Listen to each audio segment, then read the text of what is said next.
1, 2, 3, 4, 5, 6, 7, 8, 9.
Good morning, everybody.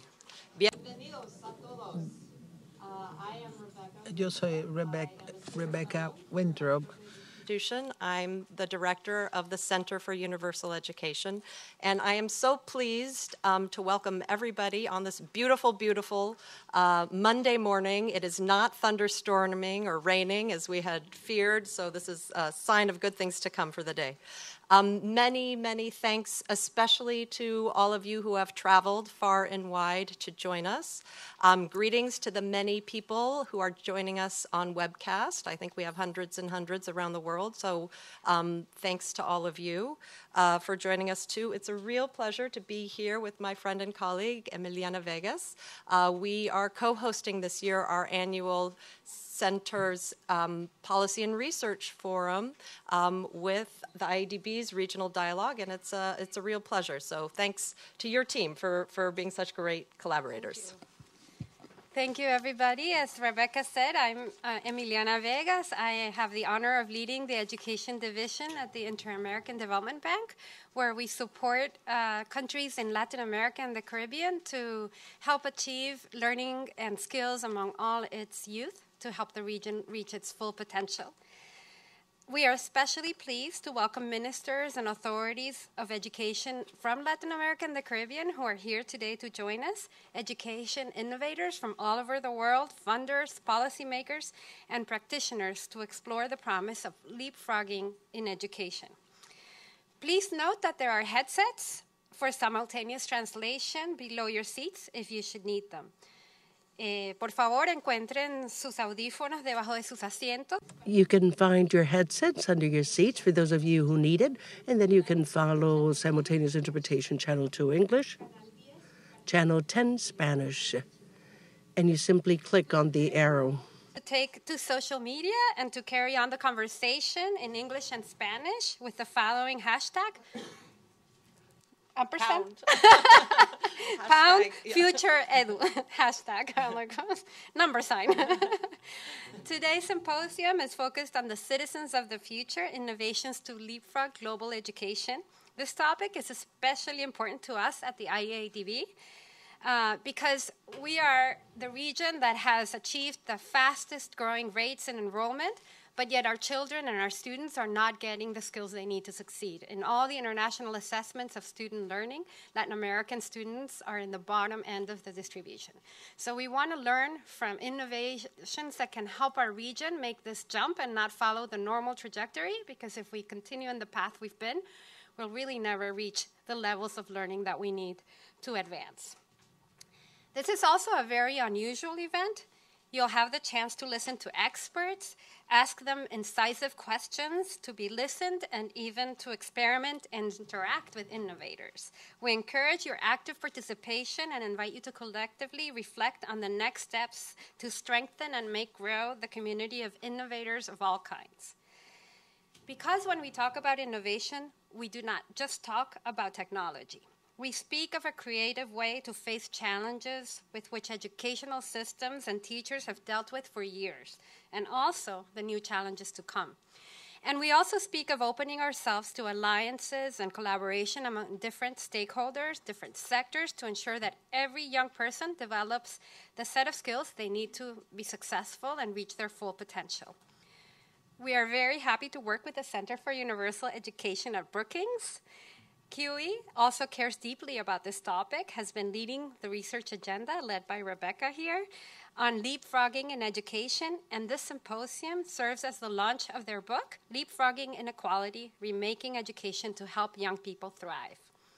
In this first session, we will have several remarks on this topic to get the discussion going, and then have a discussion together. Thank you, Miliana. I want to introduce our first speaker, Valerie Smith, who is president of Swarthmore College. You will have her full, long, distinguished biography in your program, in your packet. She's a noted scholar on African-American literature, and she was at UCLA and at Princeton prior to coming to Swarthmore. But that's not why we asked you, Val. Why we asked you to come speak is because Swarthmore College, for many of you who may not have heard of it, I'm sure everyone in the room will love it after you speak, but not necessarily everyone around the globe has heard of Swarthmore College. It's not only my alma mater, but it is a liberal arts college. Not many places around the world have liberal arts education. It's often higher education is much more technical or specialized. And Val and Swarthmore College has thought a lot about what types of competencies and skills and learning environment is necessary to educate leaders for the common good. And we really thought that insight and what she can share with us, having thought long and hard about this, is helpful for framing the debate today about what could and should citizens of the future look like and how should we think about educating them. And so with that, Val, please welcome to the stage.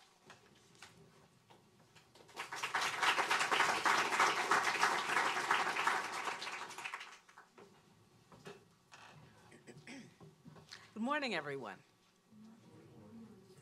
Thank you so much, Rebecca, for inviting me to be here today. I'm honored to be able to address this distinguished body of ministers and authorities of education from Latin America and the Caribbean, education innovators, funders, policymakers, and practitioners. As the product of a liberal arts institution, and someone who has spent her entire career as a professor in liberal arts institutions and now president of a liberal arts college, I've had many opportunities to think about the goals and the values of liberal arts education. Today, I'd like to speak for a few moments about some of the ways I believe liberal arts institutions prepare students for life. First and most significantly, liberal arts colleges and universities have as their primary mission the goal of teaching students to think and to think critically in preparation for an uncertain world. In that regard, they differ from more career-focused higher education models. No other type of institution so effectively prepares students to distinguish fact from fiction, valid arguments from specious claims. We teach students to think critically, to write and to speak persuasively, to solve problems, and to work collaboratively with others. Contrary to all too common assertions, employers across a wide range of areas, finance, engineering, business, public service, media, and healthcare, to name only a few, are eager to hire graduates of liberal arts institutions precisely because they possess these talents and abilities. Equally important is the gift of developing the lifelong habit of intellectual engagement. As Fareed Zakaria has written, and I quote, "Because of the times we live in, all of us, young and old, do not spend enough time and effort thinking about the meaning of life. We do not look inside ourselves enough to understand our strengths and weaknesses, and we do not look around enough at the world, in history, to ask the deepest and broadest questions. The solution surely is that, even now, we could all use a little bit more of a liberal education." When we do our jobs correctly, our students graduate with a love of learning and a sophisticated understanding of how they learn that enables them to appreciate art, music, and dance, and to assess arguments about the fundamental claims of scientific discovery, political propaganda, or economic models. Secondly, our institutions prepare students for the unexpected, for life's unanticipated disappointments, developments, and opportunities. In contrast to the linearity of the vocational or technical educational models, liberal arts institutions offer students a less targeted, more expansive preparation. We proceed from the assumption that students are better served by being introduced to a broad range of disciplines before selecting a specific area of concentration. We push them beyond their zones of comfort and require them to gain some familiarity with multiple ways of knowing. At a liberal arts institution, a student who wants to study economics to prepare for a career in business or finance, for example, would also be required to take courses in the humanities, in the creative and performing arts, and in the natural sciences. This approach expands the students' intellectual horizons and deepens their preparation for the vocation they might ultimately choose. It equips them to adapt to the uncertainties of life and work they will inevitably confront. Now, I make this claim with confidence because I've met individuals who have shared with me how their broad liberal arts education has enhanced their skills in their chosen profession and enabled them to seize new opportunities. Take, for example, the lawyer turned educator turned entrepreneur, or the investor turned musician, or the engineer who founded a liberal arts college. All of these people attribute their ability to seize new opportunities to the intellectual self-confidence their education gave them. Their education taught them how they learn and reassured them that they could learn what it would take to meet life's new challenges. And the third goal of a residential liberal arts institution, and this is the one on which I'd like to spend the most time this morning in my remarks. The third goal of a residential liberal arts institution is to help students develop into productive and responsible citizens. They acquire lessons relevant to this goal, both within and outside the classroom. In a club, they might learn how to become a project manager, to lead a team, to manage a budget. In the residence hall, they meet lifelong friends and learn to negotiate differences in personalities, values, and living habits. These co-curricular interactions often provide opportunities for personal, intellectual, and ethical growth that may be as significant as the lessons they learn in the classroom. I want to take a few moments to tell you today about a program at Swarthmore College that exists at the intersection of the curriculum and co-curricular activities and exemplifies how the liberal arts helps to form the citizens of the future. Students in our President's Sustainability Research Fellows Program are learning to use the resources of a liberal arts education to contribute to the common good, especially in the area of sustainability. This innovative program matches 12 students a year with staff, faculty, neighbors, or alumni mentors who help them identify a campus or a local sustainability challenge and to research, develop, and implement a project in response to that challenge. The students commit to a year-long academic course with an associated internship. During that year, they learn to bring about change in a large organization, and they gain invaluable experience with project management, communications, and advocacy. Redesigning the college's waste management system, implementing a campus carbon charge, developing greater energy efficiency in the design and construction of new buildings. These are but a few of the initiatives that our students have undertaken. Through this program, they learn to take responsibility for the community in which they live, to use their academic talents to solve persistent problems, to work collaboratively with others, and to communicate the importance of their solutions to audiences of specialists and non-specialists alike. One student, whose name is Sasha, is a Spanish major from California. And this year, she worked with administrative and facilities maintenance staff to design a more efficient waste management system in one of our administrative buildings. Now, we've set a college-wide waste diversion goal of 80% by 2022. Campus-wide, we are now at approximately 40%. Sasha's work moved the building to which she was assigned to 64%, not bad for 1 year's worth of work. But the success of her work can be measured beyond this waste diversion goal. As Sasha describes her project, one can tell that she is especially intrigued by the unanticipated lessons she learned. Her work taught her the value of building and sustaining community. As she put the waste diversion project in place, she forged meaningful relationships with maintenance and administrative staff, and she also helped these employees from different areas of campus forge meaningful relationships with each other. In turn, these results have prompted her to reflect about how the amount of time we spend doing work relates to our goals for sustainability.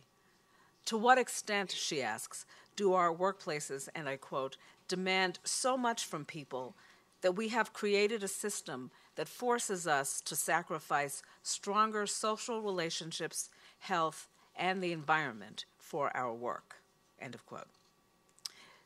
Her ability to peel back the layers of her project, to turn it, and to come at its key questions from different perspectives is a mark of the liberal arts mind at work. So through this program, she's learning project management, collaboration, effective communication. But she's also developing an openness of mind that will allow her to seek out and receive the unanticipated lessons that life has to teach. Many leading liberal arts institutions have expressed a commitment to both recruit an increasingly diverse population of students, faculty, and staff, and to cultivate more inclusive communities. This commitment also helps us prepare students for lives as productive citizens. We recognize that higher education is an engine of social mobility that has the capacity to improve the life chances of individuals from less affluent backgrounds. To achieve the excellence to which we aspire, we recognize that we must seek and recruit talent from across the nation and the globe and from every socioeconomic group. But perhaps even more important, at a time when our local and global communities are all too fractured by racial, ethnic, socioeconomic, and religious differences, and when people from opposing ends of the political spectrum seem increasingly unable to communicate across their differences, residential liberal arts institutions provide students with rare opportunities to work, play, and live in communities with people different from themselves. This is a meaningful opportunity, especially in the United States, because across our country, communities and school districts remain strikingly segregated. But as we've come to recognize, diversity is just the first step. We must do more than open the doors of access to our institutions. Indeed, we must do more than ensure that all students have access to the range of opportunities we provide. If we want to build truly diverse and inclusive communities, and if we want to prepare students to build, sustain, live, and work in inclusive and diverse communities, then we must also provide them with the tools to recognize their common humanity with people whose experiences and perspectives differ from their own. That means that even as we empower them to speak their truths, to give voice to those whose voices have been traditionally silenced, they must also embrace the value of empathy and humility, to be able to acknowledge the humanity of those with whom they disagree or those they do not understand. That means being able to stay in difficult conversations with those whose views differ from their own, to speak for themselves while learning also to hear the other side. A liberal arts education is valuable then because it teaches students to think critically, prepares them to adapt to change, and empowers them to collaborate effectively at work and in their communities. These life skills are not easily measured by conventional metrics, such as the salary earned at the first job after graduation. A more proper measure of a liberal arts education is how well it trains students to think critically, to be flexible and nimble when faced with unexpected circumstances or opportunities, to adapt to multiple career paths, and to interact productively in diverse communities. Those of us who have benefited from or who have dedicated our lives to teaching at liberal arts institutions must tell the powerful story of this educational model.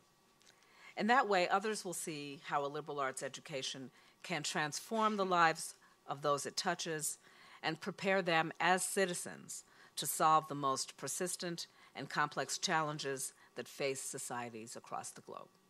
Thank you.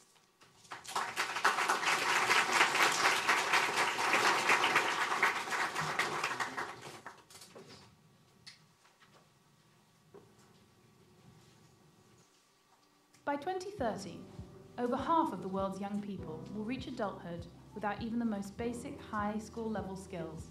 But this doesn't even take into account the broad set of skills needed to thrive in a fast-changing world. How should education systems react?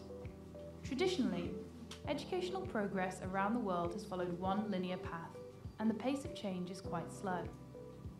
Inspired by examples of rapid change in other sectors, we chart a new path forward for education, leapfrogging. This type of progress, though, requires us to look at new models of teaching and learning that complement what exists today. To explore the potential of today's innovations to support a global leap forward, we compiled a global catalogue of education innovations. We also created an evidence-based pathway to assess innovation's potential to support leapfrogging. Though gaps remain, we are hopeful that education innovations can play a meaningful role in ensuring all learners are equipped to thrive now and into the future.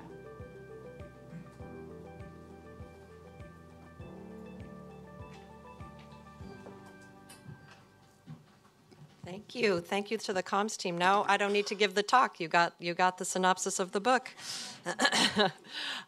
So thank you, all of you, again for being here, and thanks, Val, for sort of charting out for us, what might be a vision for developing citizens of the future. And what I want to switch now is to talk about some of the research we've been doing over the last 3 years, really trying to think about how would you do that? How would you transform education systems to make sure that all kids get that broad suite of competencies and capabilities that Val talked about? And this question on the screen is the question that we've been thinking a lot about. Is it possible to leapfrog in education? And what is the role of education innovations in particular to rapidly accelerate progress?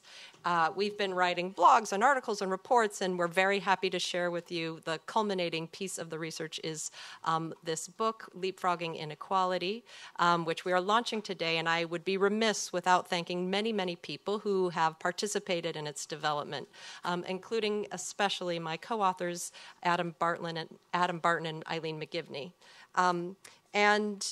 Before I dive in, and what I'm going to do is sort of walk you through some of the key questions that we asked ourselves in this research process to lead to this, that informed the book. But before I do that, I wanted to just poll the audience on a couple of questions. I'm going to put up 4 words on the screen, and I want you to just raise your hand. I'll list them one by one. I'll say them one by one. Just raise your hand if they resonate with you in terms of your perception of the education systems in your country or the countries you work in. I've begun to ask audiences in all the talks I give recently these questions. So we'll see how similar you are to the other folks I've asked. Okay, raise your hand if you think and feel that education systems are resistant to change. Just raise your hand high. Okay, there's like 3 holdouts. No, they're not resistant to change. Okay, raise your hand if you think education systems are cutting edge. Not one. Oh, this is worse than other audiences. There was always a couple of people. Okay, raise your hand if you think education systems are innovative. Yeah, a couple. The back of the room. This is where the optimistic people are, in the back. Raise your hand if you think education systems are political. Yeah. So one of the reasons that this actually is very similar. You are a little bit more negative than most groups on the cutting edge piece, but that's okay. We will take heart. This is, only a conference about education innovation and innovators in the room. Most groups that I talk to have similar feelings. And there is a narrative, I think a public narrative, certainly in this country and in many other countries, that education systems are just not innovative and they're hard to change. There was a magazine article in a popular U.S. magazine called Time Magazine a couple of years ago that said, for those of you who have read it, you know what I'm talking about. That said, if you transported somebody from 1850 and brought them to today, to the world today, and they would walk into a hospital and they wouldn't recognize anything, they wouldn't recognize the transportation systems, but if you brought them to a school, they would immediately feel relaxed and familiar, and this is comfort. And things, basically the message was things haven't changed in 150 years, which I have to say, I read it and I was at first quite defensive, and I said, well, they don't know what they're talking about. Education is different. Things have definitely changed. The population we're educating has massively changed. It's much more inclusive. And then I thought, okay, stop being defensive. What is it about other sectors that has this public narrative of transformation? And so the very first question we asked ourselves in this process was this one: what can we learn from other sectors? And we looked at a bunch of different sectors, and you can think of many examples. You know, if you think of the information sector, you can think of many examples of transformation. I like to think about sort of the days when I only used a physical encyclopedia to look up information. So, you know, physical encyclopedias to Wikipedia. And, you know, we asked ourselves, you know, would we know if we had a Wikipedia moment in education? Would we recognize it if it hit us? We looked at banking. We looked at telecommunications, landlines to mobile phones. We looked at banking. And I want to give you an example of how transformations in banking have really helped people's lives. There is a group of people in the world who focus on financial inclusion. And what they're very worried about is making sure that all people, particularly low-income and poor communities, have access to bank accounts, have access to credit, and the switch from building physical bank branches out in remote areas, which was one way to get access to bank accounts, to mobile banking. In the case of Kenya, and we have a Darius, Minister of Education here works in the ministry from Kenya, will know what we're talking about. In 4 years, doubled the amount of people who had access to bank accounts and access to credit. So a very swift time. The pace of change for financial inclusion was going slowly, then mobile banking, and it just shot up. And that idea, which we are calling leapfrogging, and others do call leapfrogging also, is the one that inspired us. And we define leapfrogging, and others do too in other sectors, although in education hasn't been a defined concept of what education what leapfrogging would look like in education. So again, our inspiration from other sectors. Leapfrogging really defined as rapid, non-linear progress, jumping ahead, accelerating quickly, often bypassing old legacy infrastructure. Not always, but often. And at the core of leapfrogging in other sectors is innovation. Innovation in technology, innovation in how people work together, innovation in expectations. And so the next question we asked ourselves is this one: what can education innovations tell us about leapfrogging? And we defined an innovation as an idea or technology that breaks from previous practice and is new in a context, if not new to the world. And we spent a lot of time, and here I would say Adam and Eileen and many wonderful interns are to thank, scan the globe for education innovations, and really tried to see what we could learn. And we relied heavily on organizations that we call innovation spotters. These are organizations who have either the whole or part of their mandate to search for, highlight, sort of identify, highlight, and showcase and sometimes fund education innovations. And you'll be hearing from some of those organizations later in the day. So what did we find? Well, we developed, as you heard in the little video, a global catalog of education innovations with almost 3,000 education innovations in it from 166 countries. And you will see that education is happening everywhere. In fact, education is innovative. There's lots and lots and lots of innovation happening in education. The dark blue are where there's most innovations, and lighter blue countries is where there's least. And again, this is just a snapshot. This is by no means a comprehensive map of all the education innovations out there. And poor and rich countries alike are innovating. High-performing and low-performing education systems are innovating. It's as if people are searching for new ways to do things. And we would hope, in part, that's because of the need to develop citizens for the future, young people with the types of skills and competencies that Val talked about. So I always get asked when I tell people about this, well, what do you mean? What are they doing? What are these education innovations doing? So I'm going to give you 5 really quick snapshots of examples of education innovation, and then we'll talk more broadly about sort of how we think about leapfrogging. One is LIMA, which is the Literacy and Math Education Lab. I am purposely trying to pull from the many examples in Latin America because we have many Latin American policymakers in the audience. This started in Colombia, and basically what it is a nonprofit who works in communities and leverages the resources, human resources that are inside communities, and leverages the many, many hours that young people are out of school. I have a colleague, Kathy Hirsch-Pasek, who works on this topic, thinking about how can you make out-of-school time support and complement the learning that's happening inside school. In the United States, but if a child between 0 and 18, 80% of their waking hours are outside this classroom.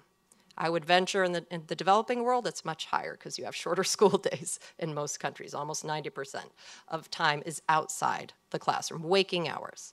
And so this innovation did just that. It hires literacy coaches, could be an educated sibling, could be a community member, could be a parent, could be a teacher, who develops local literacy and numeracy games and plays them intergenerationally. Often in the countries it's been evaluated, it's across 5 countries, big boosts in literacy scores, but also something else. The kids are developing some of the skills that Val talked about: teamwork, collaboration, working with each other, having a dialogue across different members in their community.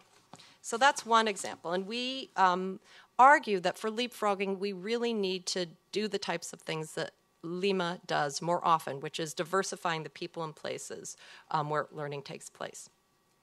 Sometimes innovations are schools themselves. This is an example from Brazil. NAVE schools, there are several of them, are technical and vocational schools, and they have really transformed how teaching and learning is done to, yes, certainly have direct instruction, but to make space for what we are often calling playful learning pedagogies, because it incorporates a whole bunch of different student-centered pedagogies that includes iteration, experimentation, working with teams. And these schools are, again, not traditional academic high schools. They're high schools. They're vocational technical schools focused on digital skills for the new economy. And they learn their high school subjects. So, for example, in biology class, they would work together in groups to develop a game, a digital game for how the circulatory system works, etc. And lo and behold, these schools beat out all their academic high schools for top scores in their respective states on the school secondary leaving exams. But not only did they really have good learning in academics, they had all sorts of other skills and competencies too. And we think that idea of being able to accomplish both at the same time is really crucial for leapfrogging. Another example comes from South Africa. And this is an example of partnerships with employers that really transform how student learning is assessed and recognized. These are high schools that serve very marginalized, poor kids. But at the end of the high school, the students have a learning experience where they spend a year within a company, and the employers, yes, they look at their academic scores, but the employers and the teachers work with the kids and mentor them as they're working on projects in the company, and really assess them based not just on their academic exams, but on what kind of people they are. Are they able to be flexible, to work with others? And then the employers decide if they want to hire these folks. And 80% of the kids in the program get their higher education paid for by the employers and then go back to working with the employers, which is far surpasses the average rate of that type of accomplishment in South Africa. Only about a third of high school students in South Africa even get an exam mark in high school that will allow them to go on to higher education. So that's that idea of innovating around how you assess and recognize learning we also think is important for leapfrogging. Here's another example. Sometimes it's not nonprofits, sometimes it's not in particular schools, sometimes it's the government who's trying to transform whole education systems. This is an example, again, from Brazil, called the Media Lab. A couple of years ago, the Brazilian national government passed a law saying all children in Brazil must be able to go to primary and secondary school. In Amazonas state, very rural, part of the Amazon jungle, most kids were just accessing primary school. And the central government, set out basic standards of what's required in terms of children's rights, and then crucially gave flexibility to the leaders to figure out how to best meet those standards. So the Secretary of Education of Amazonas State got creative. He took the teachers, broke them into two types of teachers, lecturing teachers and tutoring teachers, and basically had content instructors and lecturing teachers broadcast with two-way video uplink to 1,000 little classrooms at a time. And the tutoring teachers did all those other things that teachers have to do during the day besides from delivering lessons, classroom management, supporting kids, etc. And it's worked very well. Rapid, quick jump in the number of kids who are able to access secondary school. And lastly, sometimes innovations are platforms. EduCurious, we'll hear from Vicki later in the day about this innovation, is a platform that really supports schools, public schools in the U.S. with serving marginalized kids to help train teachers and support teachers and develop their capacity to deliver project-based learning methodologies for their kids. It also reaches outside of the schools and taps experts. They have an expert network and brings in sort of mentors to both work on projects with kids and build that social capital that marginalized kids often really need to thrive in their post-schooling life, but don't often get a chance to develop. So those are just some examples. That's really a tip of the iceberg. There's many, many different types of education innovations. But they reflect, I think, some of the big trends that we saw when we looked across the global catalog. 60% of the education innovations are focused on the most marginalized kids, as are virtually all of the innovations I just told you about, really reaching those who are left behind, which I think is part of the promise of leapfrogging. Half of the innovations in the catalog use EdTech in any meaningful way, and half don't. So there's a mix. Technology and innovation are not synonymous. Half of the innovations try to do what we talked about in the example of Nave from Brazil, rigorous academic skill development as well as 21st century skills at the same time. 60% of the innovations are led by nonprofits. Nonprofits are really the engine of education innovation in the global education community. Interestingly, and I think, Emiliana, maybe we will come back to this in the discussion, the example of Amazonas State from Brazil, where an education system is innovating and transforming and leapfrogging, are far and few between. And maybe we just missed them. It could be that they're out there and our methodology didn't capture them, but only 12% of the innovations in the catalog were led by governments. And so that's a question. How do we think about education innovation? Education really is innovative, but maybe most of these innovations are still on the margins of education systems and not yet at the center of an education system. So after studying this for a while, we thought, well, where does that leave us? How is all this information about education innovation going to help us leapfrog? And really, we realized we have to figure out, where are we trying to leapfrog to? Because just because something is innovative doesn't necessarily mean it's good. And it really depends on what our goal is for education, because some innovations are going to help us more than others to get there. And I'm sure if we did a little poll in this room, we would have many different ways of answering this question: what is the goal or purpose of education? Some people say it's to get good jobs. Some people say it's to improve people's lives. Some people say it's to develop citizens and leaders for the common good, etc.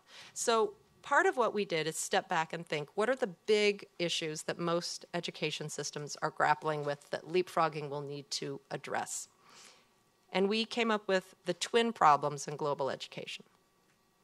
For this, we built a lot on our joint work with contributing to the International Education Commission, and we basically have boiled it down to two things. Most countries, not every country, but most countries are grappling with skills inequality and skills uncertainty. On this side, skills inequality, it's hard to see, that gray is very difficult, but this is basically the fact that most education systems do not deliver education services equally to their wealthy children and their poor children. And that we need to make sure that every kid can get the benefit of what today's education system has on offer. The Education Commission estimates that by 2030, half of the youth population in the developing world, low and middle income countries, will not have the basic secondary skills they need to thrive. So basic literacy, very basic numeracy, basic critical thinking and problem solving. That is half of the entire youth population. And the pace of change, if we don't do anything different, is quite slow. It could take decades, could take a century to change that with the current pace of change. So that's skills inequality. And while education systems are grappling with that, all education systems have to think about and reorient themselves to the types of questions that Val posed. How do you prepare young people for an increasingly uncertain future in a world where it's unclear what the jobs are, where problems are increasingly complex, where there is fake news of all types? It's hard to decipher what is what. And just an example from the Future of Work studies, most jobs will have some form of tasks automated. So in your daily job, the things you do every day, routine cognitive and routine manual tasks will be automated. This is a study that estimates between 50 and 70% of tasks within jobs will be automated. So we're going to be asking young people as they enter the world of work to do very different things on a daily basis. So again, those are our two big problems that most countries face. And so therefore, our ultimate decision and frame, at least for us, for leapfrogging, is to say, look, what we want to do is leapfrog in a way that addresses both skills inequality and skills uncertainty. And for that, you need this breadth of skills, the skills, again, that Val was talking about, academic plus 21st century. And when we talk about skills, we're talking about capabilities and competencies. And what you need is young people to not only learn knowledge and information, which most education systems are well set up to do, but you need them to be able to have the competencies and abilities to manipulate and use that information in different contexts over the course of their life. We need to start educating lifelong learners. That is really what we say, at least, the goal of leapfrogging should be. So, how to do that? How do we leapfrog? We ultimately said, what we think you need to do in order to leapfrog is you have to transform what and how children learn. Now, I want to pause on this for a moment because education is different from other sectors in various ways. And in other sectors, often you just jettison and throw out the legacy system. We're not using landlines very much anymore. We're using mobile phones. In education, what would it mean to jettison the legacy system? It'd basically be eliminating schools. Schools are the legacy system. We do not think that is a useful and productive way to go. The idea of mass education in and of itself is relatively new historically. The idea that every kid should be educated and has a right to be educated is an exercise in radical social equality, actually. And it actually has benefited society. Better health, better wealth, many, many things can be tied to the spread of mass education. And so with that caveat, what we say is we don't want to throw out schools, but we want to change how schools think about tackling their job. Traditionally, most schools and mass education has expanded by first focusing on access, get kids into school, that's what I got to do. Then once they're in school, focus on, are they learning academically? And then focus after that, well, are the things they're learning relevant to their lives? And that's how education in the US expanded, if you look historically. It's how education in the developing world has traditionally expanded, if you look at the legacy of the Millennium Development Goals. And we argue that to leapfrog, you need to do all three at the same time. And people will say, it's too hard, it can't be done, you're asking us to run before we can walk. And the benefit of being at a think tank where you don't have to implement anything is to say, well, you should try.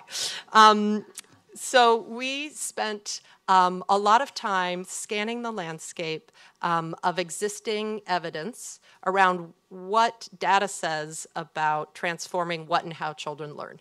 And we came up with this leapfrog pathway. This is a very short synthesized summary version, but I'll just talk you through it briefly and we'll go through each element one by one.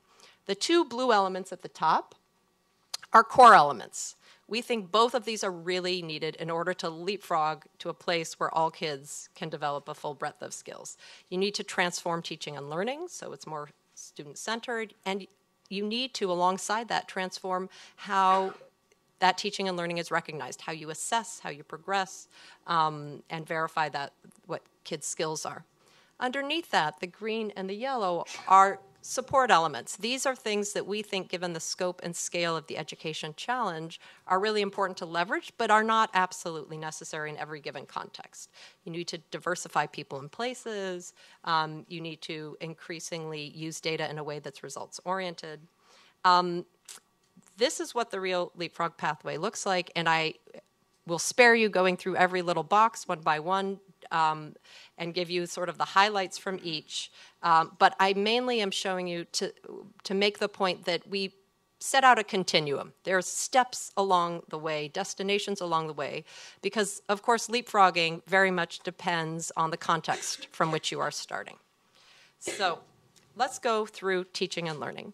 So some of our arguments in teaching and learning is that we need to make room for playful learning pedagogies, that type of iterative, experimental, teamwork pedagogies, in addition to direct instruction, et cetera, that allows children to not only memorize and remember information, but also to be able to analyze, evaluate, and create information themselves. And that's really the transformation we're looking at for teaching and learning.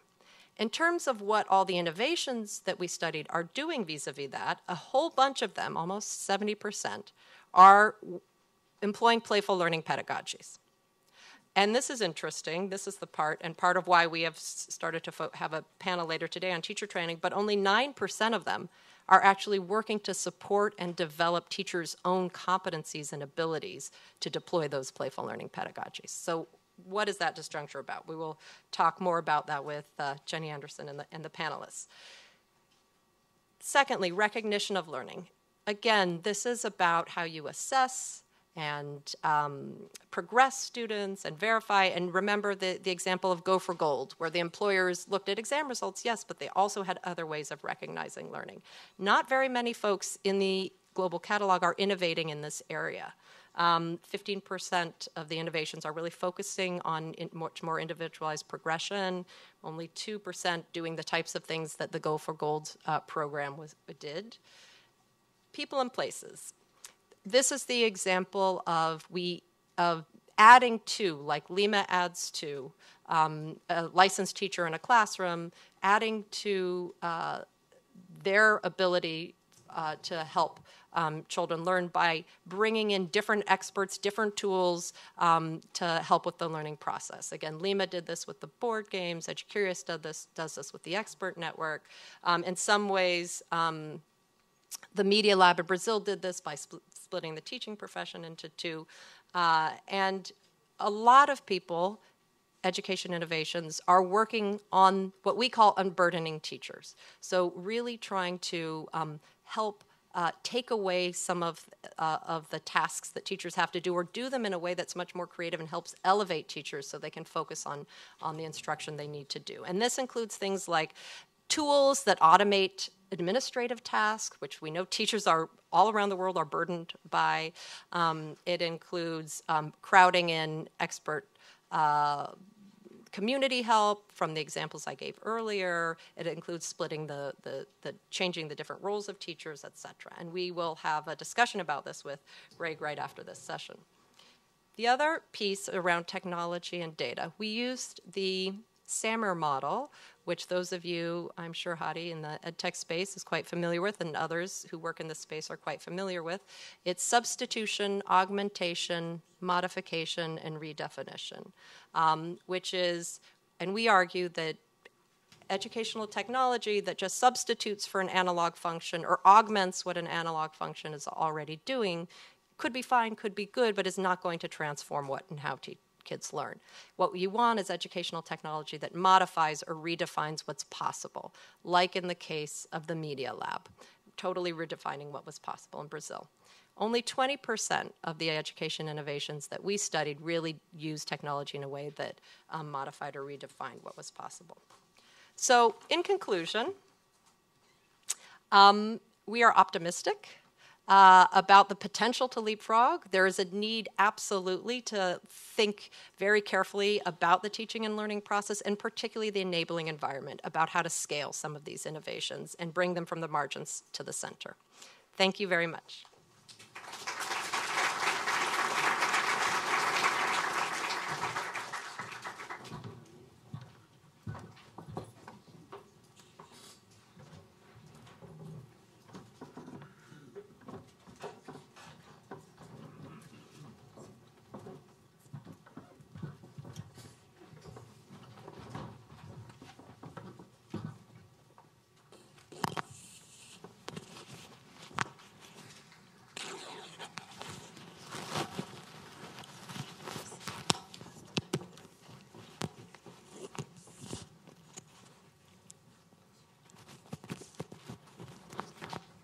Can you hear me? Mm-hmm. Yes. Yes. Well, thank you both, Rebecca and Valerie, for your rich remarks. There's a lot of content to go through. Before I kind of entice conversation, I want to apologize for the translators for us, because leapfrogging in Spanish is impossible to translate. So I'm sure, I don't know how they're doing it, but I wish we had a similar word in our language. In any case, we've heard from both of you about the importance of orienting education systems to develop citizens of the future. And today we will be exploring in-depth innovative approaches to unburdening and training teachers. Where do you see teachers' most important role if education's goal is to help develop citizens of the future? Let me start with you, Val. Okay. Thank you. So, as I suggested in my remarks, I believe that the most important role teachers can play at any level of education, I focus my remarks on higher education, but I think certainly with students at earlier ages as well, is to encourage in them the habit of active engagement with ideas, active engagement in their learning, what I refer to as critical thinking. And I think that, that the groundwork for that kind of active engagement, where students are encouraged to question and to participate actively in their learning, not only to receive knowledge and information, is something that we can and should be encouraging teachers to do from the earliest ages. I think this is part of what goes into helping young people grow into the role of lifelong learners. So I think that's the most important thing.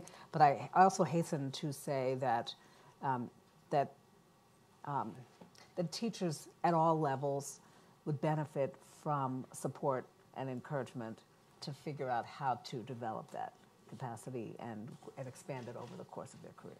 And just to follow up the Val before I go to Rebecca, given that you've been in higher education most of your career, we know that it should start in teacher preparation programs.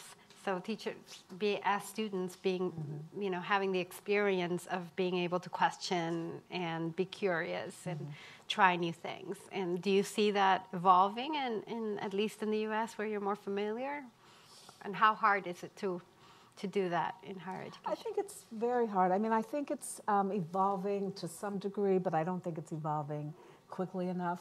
I think in this country and sort of more generally, it seems to me that we can and must do better to incentivize this kind of approach for teachers. I think that the teachers across K through 12 and even before the kindergarten years face an extraordinary number of pressures to serve many different capacities and needs that their students face. And they are not always receiving the support they need, even if they've gotten that sort of preparation as they train to become teachers. I think to be able to continue that work beyond that is not as easy as it should be. Certainly, and it's also hard in developing countries, even more so. Let me go to Rebecca, and you mentioned the fact that few innovations come from the public sector, and I was very happy to see the innovation that you highlighted at the Media Center from Amazonas, because actually we're supporting that with a loan. So it's very exciting. Well done. Yeah, very exciting that they actually wanted to expand and needed additional resources. And at the time for us, it was also risky because we didn't know if it was working. Yeah. And now we have evidence that it is in fact working.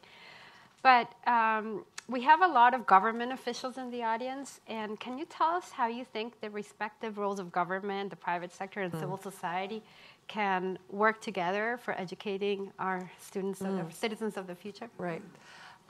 Well, I find that sometimes when I talk to people, the word innovation in education, people automatically think about the private sector. And I do think the private sector has an important role to play, but at the end of the day, it has to be the government who is responsible for creating the enabling environment for education to take place, and they have to drive the education transformation. Nonprofit sector and the private sector have different motivations, and neither of them really have sort of the duty and the responsibility to take care of every single kid in that country. And so often what we talk about, and we've done this with my colleague Jenny Perlman Robinson in our Millions Learning research, is that really what we want is a flexible and adaptive education ecosystem where the government is at the center. And again, I like the Brazil example. It sets out big policies. These are the children's rights to education. And then it allows flexibility in how you get there, of course with regulation and oversight. You don't just, let anybody do whatever. And in that type of context, I think that partnership with the private sector and nonprofits is really important. We saw that a number of the innovations were partnering, particularly the ones that scaled much more quickly. Were partnering in some way or shape or form. The government was partnering with private sector or nonprofits. Go ahead. I wonder if I might just add something. As I was listening to your remarks during your presentation and even just now, I was so happy to hear you talk about the importance of partnerships across these various sectors. In the example from the program at Swarthmore that I talked about, what makes that program successful is the fact that it depends upon partnerships that involve faculty, but also, as I mentioned, neighbors and other staff members from across the college.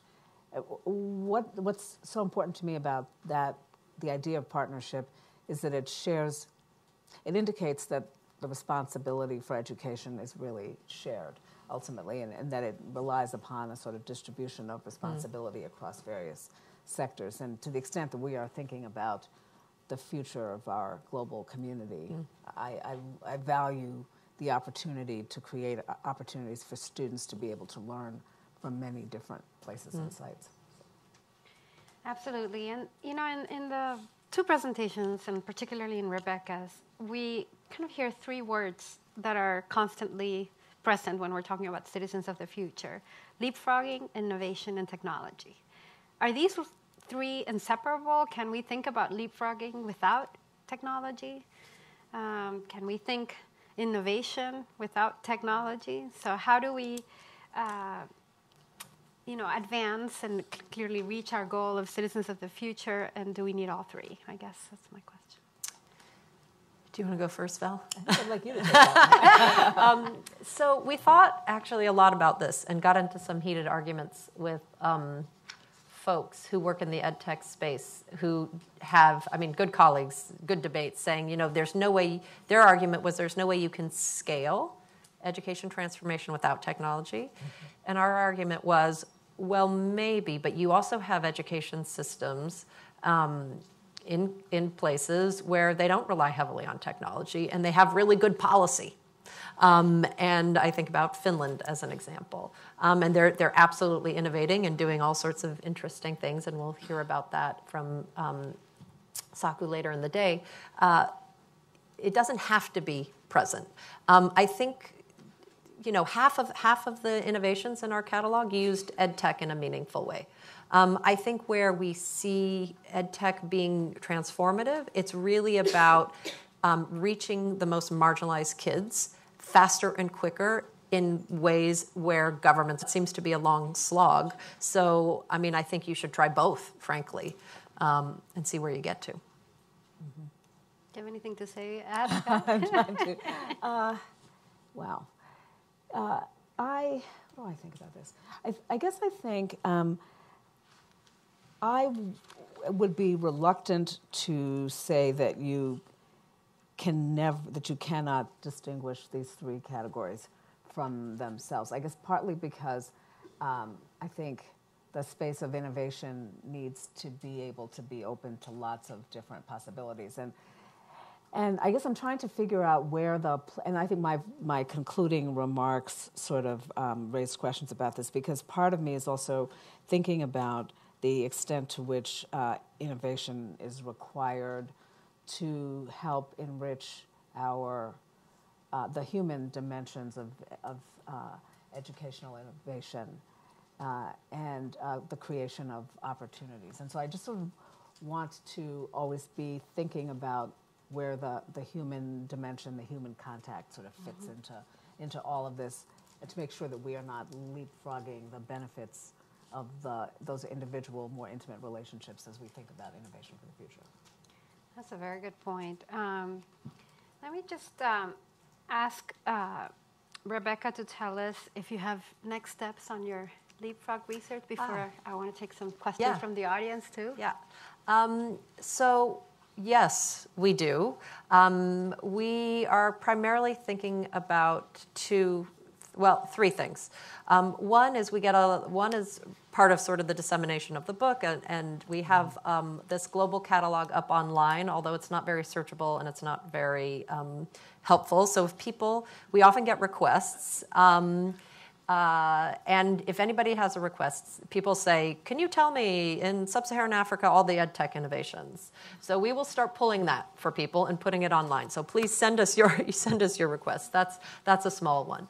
The second big one is to really do a deep dive into the teaching, the first pillar of the Leapfrog pathway, teaching and learning, and really, thinking a lot about teachers and teaching. Why is it that so few innovations are tackling teacher training and development? What are the effective, playful learning innovations? And then thirdly, I should say, is to look at the enabling environment. We're particularly interested in the demand side of education and leapfrogging.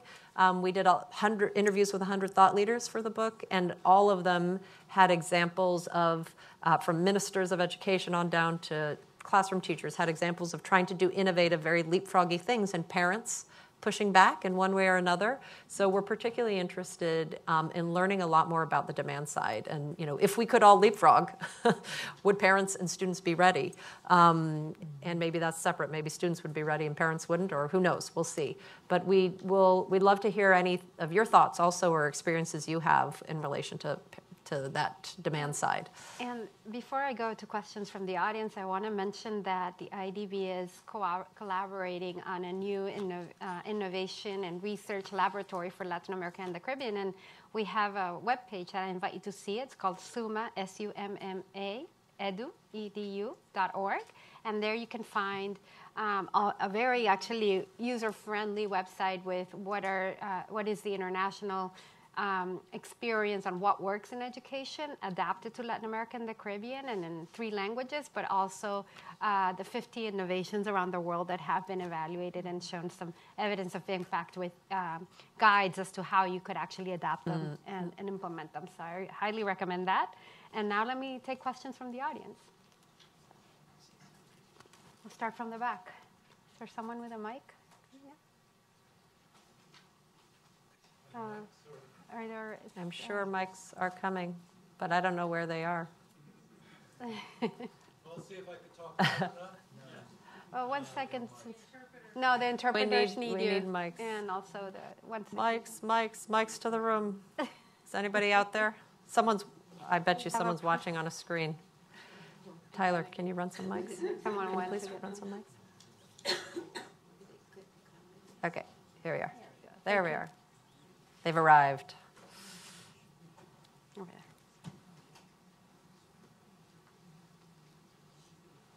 I think it's on, Steve. Yeah.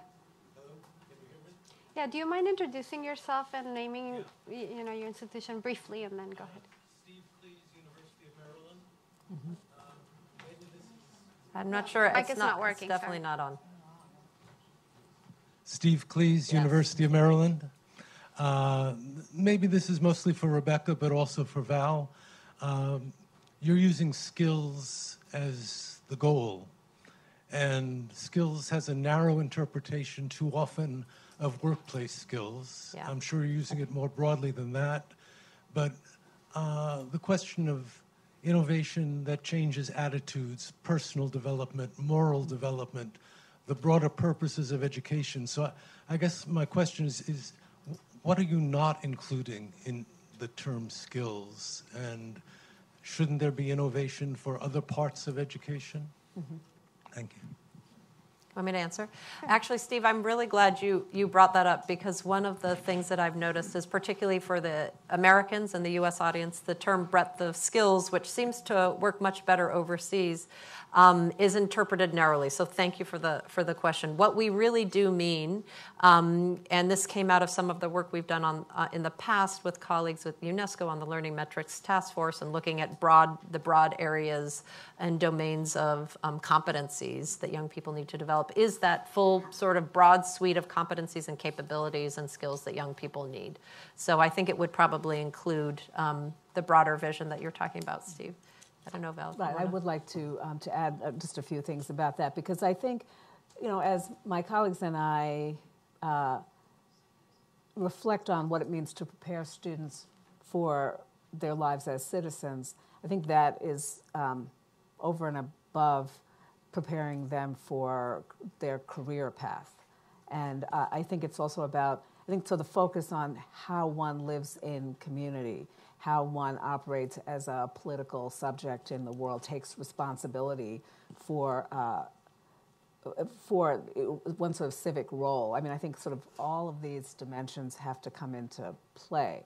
And I think it's complicated in an academic environment where we are so often measured by the salaries that our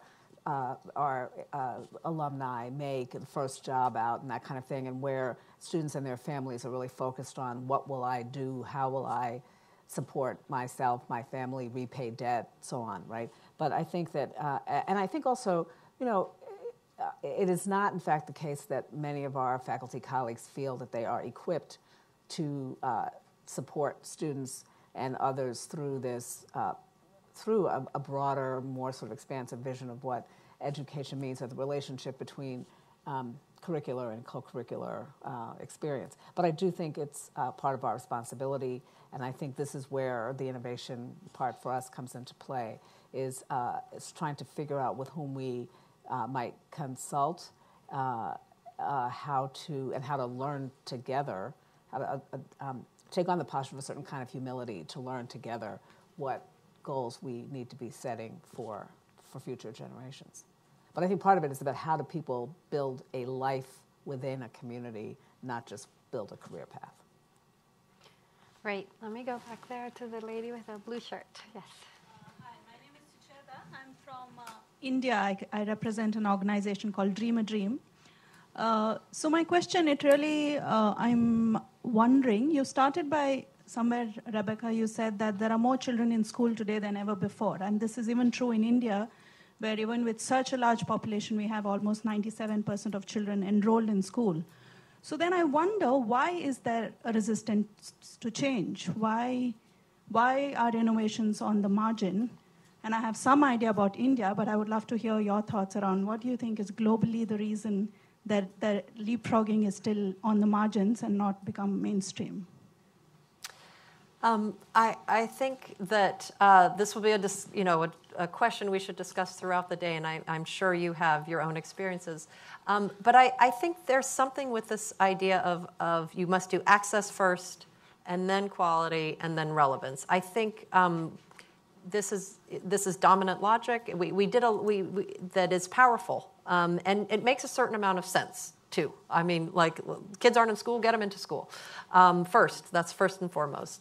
But we did a lot of review of the innovations literature that largely sits, frankly, in the outside of education, often in the business community. And one of the things they talk about for innovations to really break through and succeed is having to sort of identify what the dominant logic is, and that mental models, in some ways, are stronger barriers to transformation than legal models or legislative environments or policy. And so I think that idea of mindset shift is actually really, really important, and something that, why we put this work out there. We want everyone to, if I could have one thing, is for you guys to go back to your work and have the idea of leapfrogging in the back of your mind and think about your work differently, perhaps. Let's go back to the right and the lady here. We'll keep switching right and left. Hello, my name is Evgenia Peva, and I come from an organization called Teach for Bulgaria, part of the global Teach for All network. I'm very excited to be here with you today and learn about Latin America, the United States, and hopefully also a little bit more about Asia and other parts of the world. I want to build on that question that was just asked. Leapfrogging, as we heard, comes 60% from nonprofits.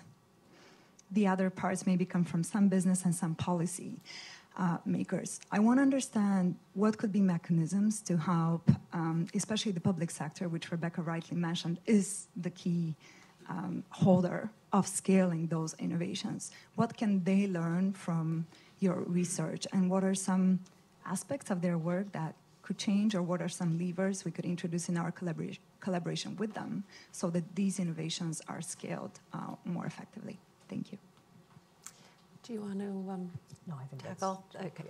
Thank you. So, and if you have any other comments. Okay, So one of the things that I think is helpful is for governments to think about how can you rapidly help marginalized kids get this breadth of skills, or Steve might be happier with breadth of sort of learning opportunities or sets of competencies. Often we think about, for the most marginalized kids, government policy is really just, get them the basics. And I think, if anything, that I've learned over scanning all these innovations is there's lots of creative ways that you can, if you have an out-of-school kid, they can have a 21st century education. It might look different. It might not be with, totally within the same type of model that other kids are getting the education, but they can have it. A mix of technology, a mix of creative teaching, a mix of teachers who care about them, who can bring in other sets of expertise.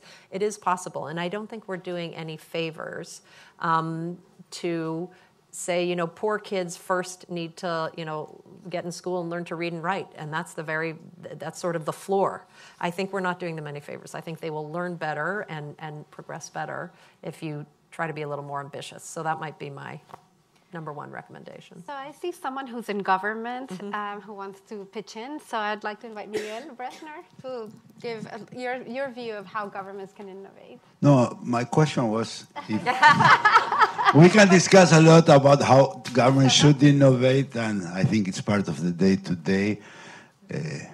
One of the differences is we talk a lot about innovation, and I consider that in the public sector, innovation is only innovation if it's scalable. And some of the solutions we've seen and we hear all over the world are very micro innovations. And they're not scalable on the public sector because you have 80 million, 100 million, 1,000 million, 3 million in Uruguay, right? So I wanted to, if you can share, what's your idea on innovation? Because I remind, Leapfrog, your question, Leapfrog, innovation, is very interesting, but there is a lot of innovation without technology. There is a lot of technology with innovation, and there is a lot of technology that's back on the 19th century. So my concern is that about innovation, and the other one is in a system model that's on the second industrial revolution, the solutions cannot be a modification of that. Have to be something different in the minds. So that's open for discussion, but I wanted to hear your opinions. Well,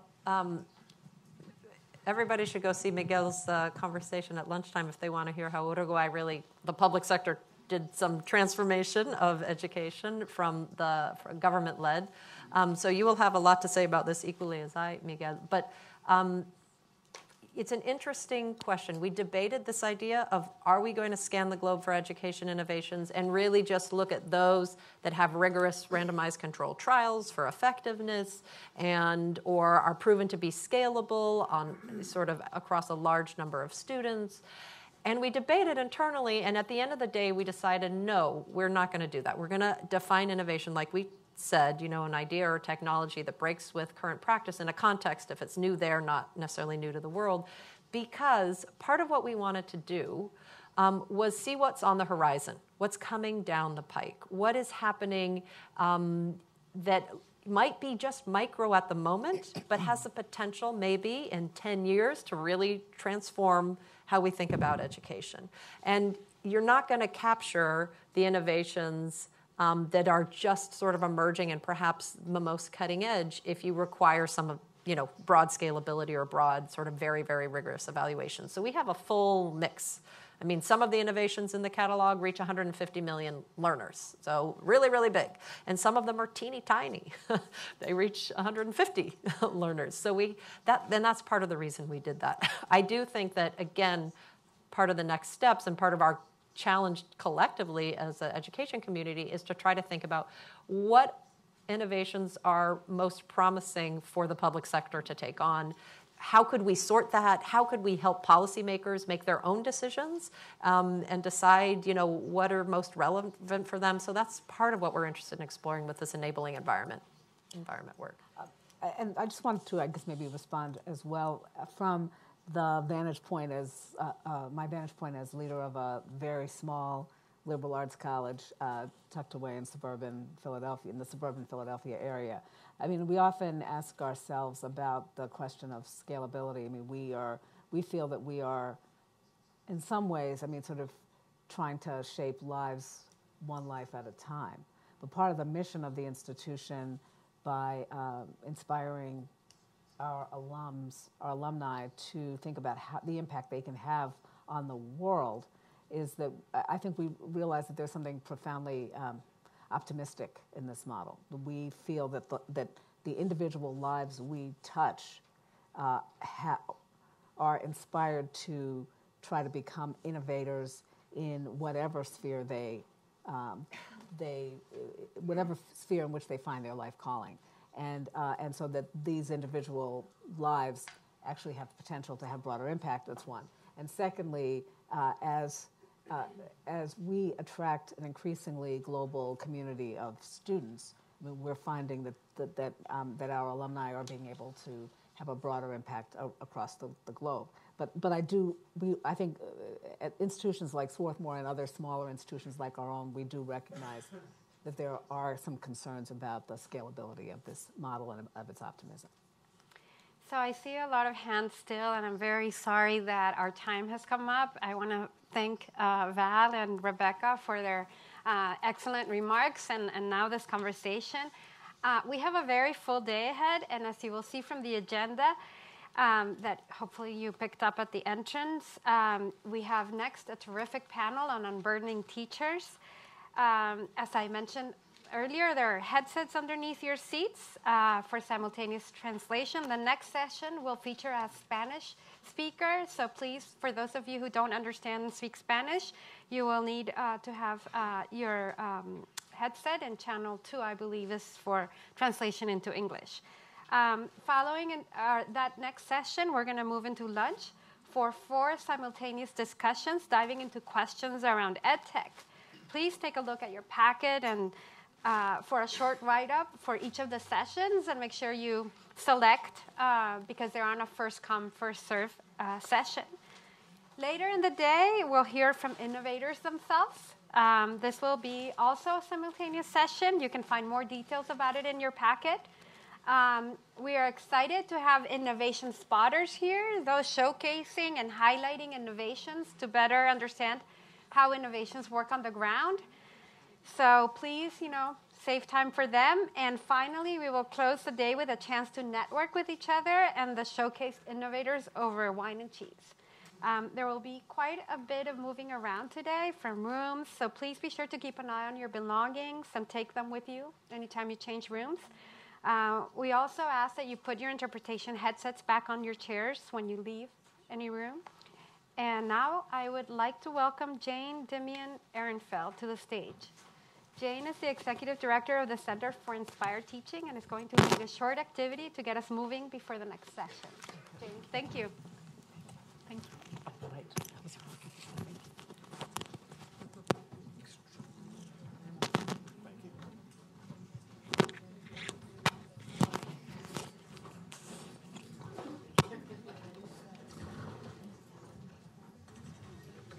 Good morning, everyone. Can you hear me? Before I start, Daniel Wagner, if you are here and you are watching, you have lost your wallet, and it is at the front desk waiting for you. So, what? Is that on? Nope. Okay. So, my name's Jane. I'm from Center for Inspired Teaching here in Washington, D.C. All of you saw there was a pretty shocking statistic up there earlier, several shocking statistics, but one of which was that while 69% of innovations out there in education involve playful learning, only 9% actually teach teachers how to make their classrooms playful spaces. So at Center for Inspired Teaching, we are all about focusing on the teacher as the lever for change and teaching them to create classrooms that are authentically engaging and joyful and playful and fun for their students. So someone at Brookings, I won't say who, had the idea to have me come up here and help engage you in the kinds of activities that we do with teachers when we're working with them. And so we're going to get our blood flowing, we're going to get our neurons firing a little bit, and hopefully there'll be a little bit of laughter too, because I think that's kind of a radical proposition in education, that classrooms can be fun and happy and joyful places. So you can do this in any language, this activity, so whatever language is most comfortable for you. All it requires is being able to count backwards from 10. Good? Those of you following along at home, please join in. So I'm going to ask everyone to stand up. You can put everything just on your seat.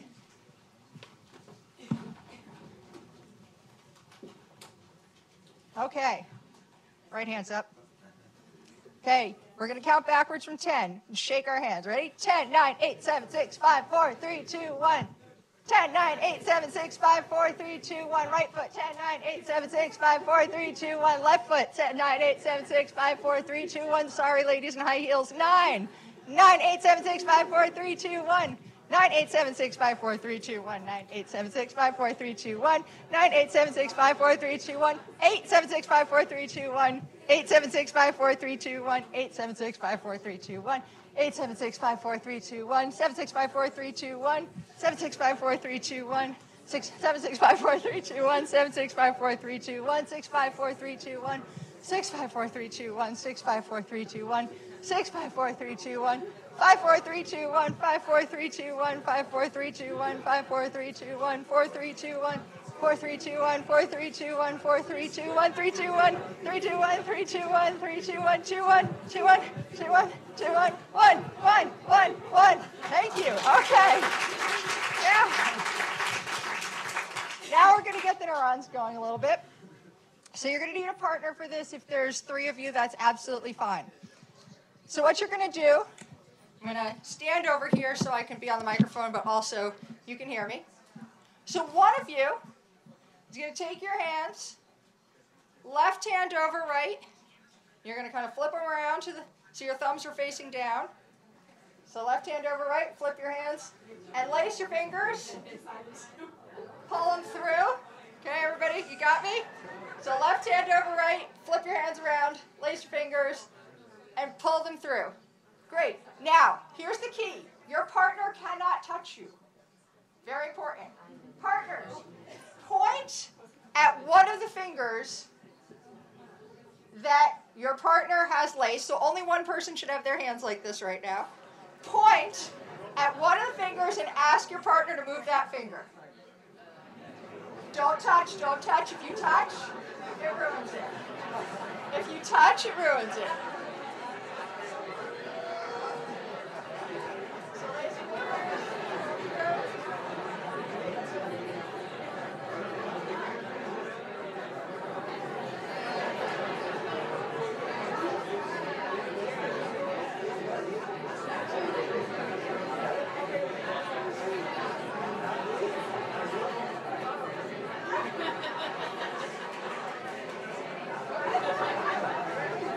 Switch partners if you haven't yet. Switch partners, give your partner a chance.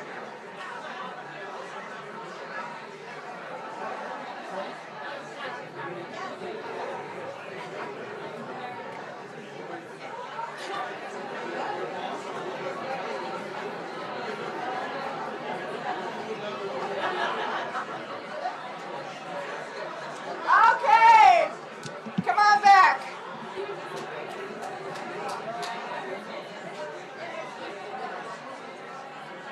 Did anyone find that a little challenging? Anyone have a hard time suddenly moving a finger that they... Yeah, okay, I'm coming back to the mic. Sometimes something as simple as moving a finger can suddenly become really, really, really hard in the wrong context.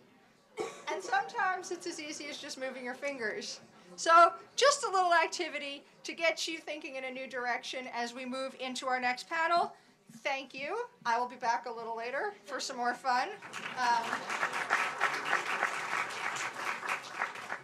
Some of you might want to plan your coffee breaks around the next time I come to the stage. So the next section focuses on unburdening teachers. As you heard before, one of the panelists will be speaking in Spanish, so please use your headpieces.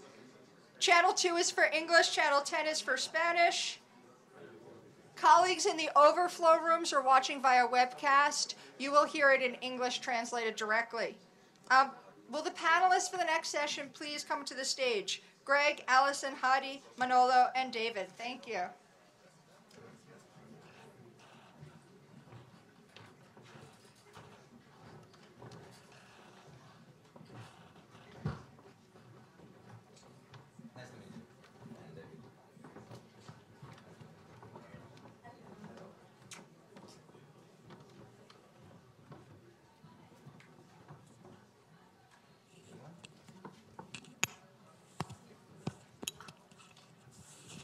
Still great, but wait, give me a second. Can you hear me? Give me a second. Thank you.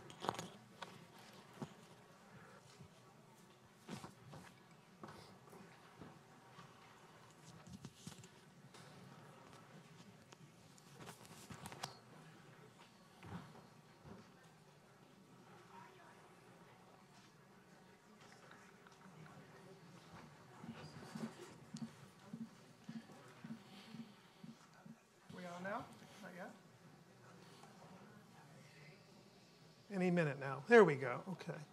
So just a reminder, we do have a Spanish speaker on the panel. So if you set your little earpiece to channel 2, it will translate to English. Channel 10, which is 1 arrow up, to Spanish. Sorry. Apologize. My English is terrible. This will be fun. Yes. So my name is Greg Toppa. I'm senior editor at Inside Higher Ed. The topic of this panel is slightly different. We are kind of moving forward talking about unburdening teachers, harnessing the power of community, expertise, and technology. We have a really wonderful panel of real practitioners who are about to chat with us. By the way, I think I'll be able to write in this panel now that my fingers are all sort of... it occurred to me as Rebecca was giving her talk, really wonderful, very exciting stuff. It occurred to me that we are in a lot of ways leapfrogging already, even though we don't know it, in so many areas. And when I think about this thing in my pocket and all of your pockets. I'm sure you all have one of these. What I like to say is that about 10 years ago, we started giving these things, we started handing these things out to our kids on sort of this massive, unprecedented scale. And 10 years later, the result is we have universal telephone ownership among young people. They're the first generation in which everyone has a phone. And they're also the first generation that hates to talk on the phone. I don't know. I have 2 daughters. They're now in their 20s. They've grown up with cell phones. They would pretty much rather do anything than talk to you on the phone. And until recently, we had a phone on our wall at home, and when it rang, I don't know about you folks, when the phone rang in my house, nobody gets it. And one of the reasons I think the cell phone is so powerful to the young people is because it does something we didn't even think it would do when we built it. Well, when I say we, I didn't build it, but it became, in some ways, this sort of weird trust machine. What do I mean by that? When we all grew up, even the youngest among us, our parents said things like, don't talk to strangers. Don't get in their cars. Certainly don't visit their houses and go to sleep. Don't date them. And for God's sakes, don't marry them. And, a generation later, we do all of these things pretty much without thinking about it, right? We talk to strangers all day on Twitter. We get in their cars, certainly, with ride sharing. We sleep in their houses, Airbnb. We date them, right? Tinder, OkCupid, and sometimes we even marry them. It strikes me that if we could make a change that profound happen in everyone's lives with something like this, it seems to me that that figuring out who in the community can help teachers is kind of an easy lift. And I say that knowing that it's kind of a naive assertion, but I think I'd like to explore it in that context. So we have a really wonderful panel, very diverse group of people. I'm just going to introduce them from my left all the way down. They're going to tell us a little bit about what they do, and then we'll take it from there. And when I say a little bit, I mean very little bit, like 1 or 2 minutes. Okay. So that's the first challenge. So Manolo is to my left, please. Thank you, Greg. Hi, everybody. My name is Manolo Diaz, and I'm the CEO and co-founder of Yogomi. Thanks for the invitation. Happy to be here. Yogomi is a learning content platform for kids 5 to 11 years old, available in 6 different languages, with content for 8 different subjects, from math, science, to coding and sustainability. We actually recently added social emotional learning as well, and we see over 6 million monthly active users from over 20 countries in our platform. Thank you. Wow, very nice. Very concise as well. You have to beat that, Alison. That was about 40 seconds. Challenge not accepted. Hi, I'm Alison Natalin. I'm the founder and CEO of Lively Minds. We work in very rural and deprived, off the grid, very hard to reach villages in Ghana and Uganda, where most parents have never been to school. Schools are very poorly funded, very large class sizes, and we aim to improve early childhood development in those settings. Firstly, and our primary focus is empowering mum. So we train 40 women in each village, and then the mothers are trained to run play groups for the preschoolers in their community to give children the chance to learn through play.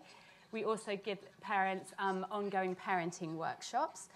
But also, particularly where we work in Ghana, the play groups all happen inside the school kindergarten, and we use the program to also tackle some of the challenges that face the quality issues in kindergarten, in particular large class sizes and lack of teacher expertise in how to teach through play.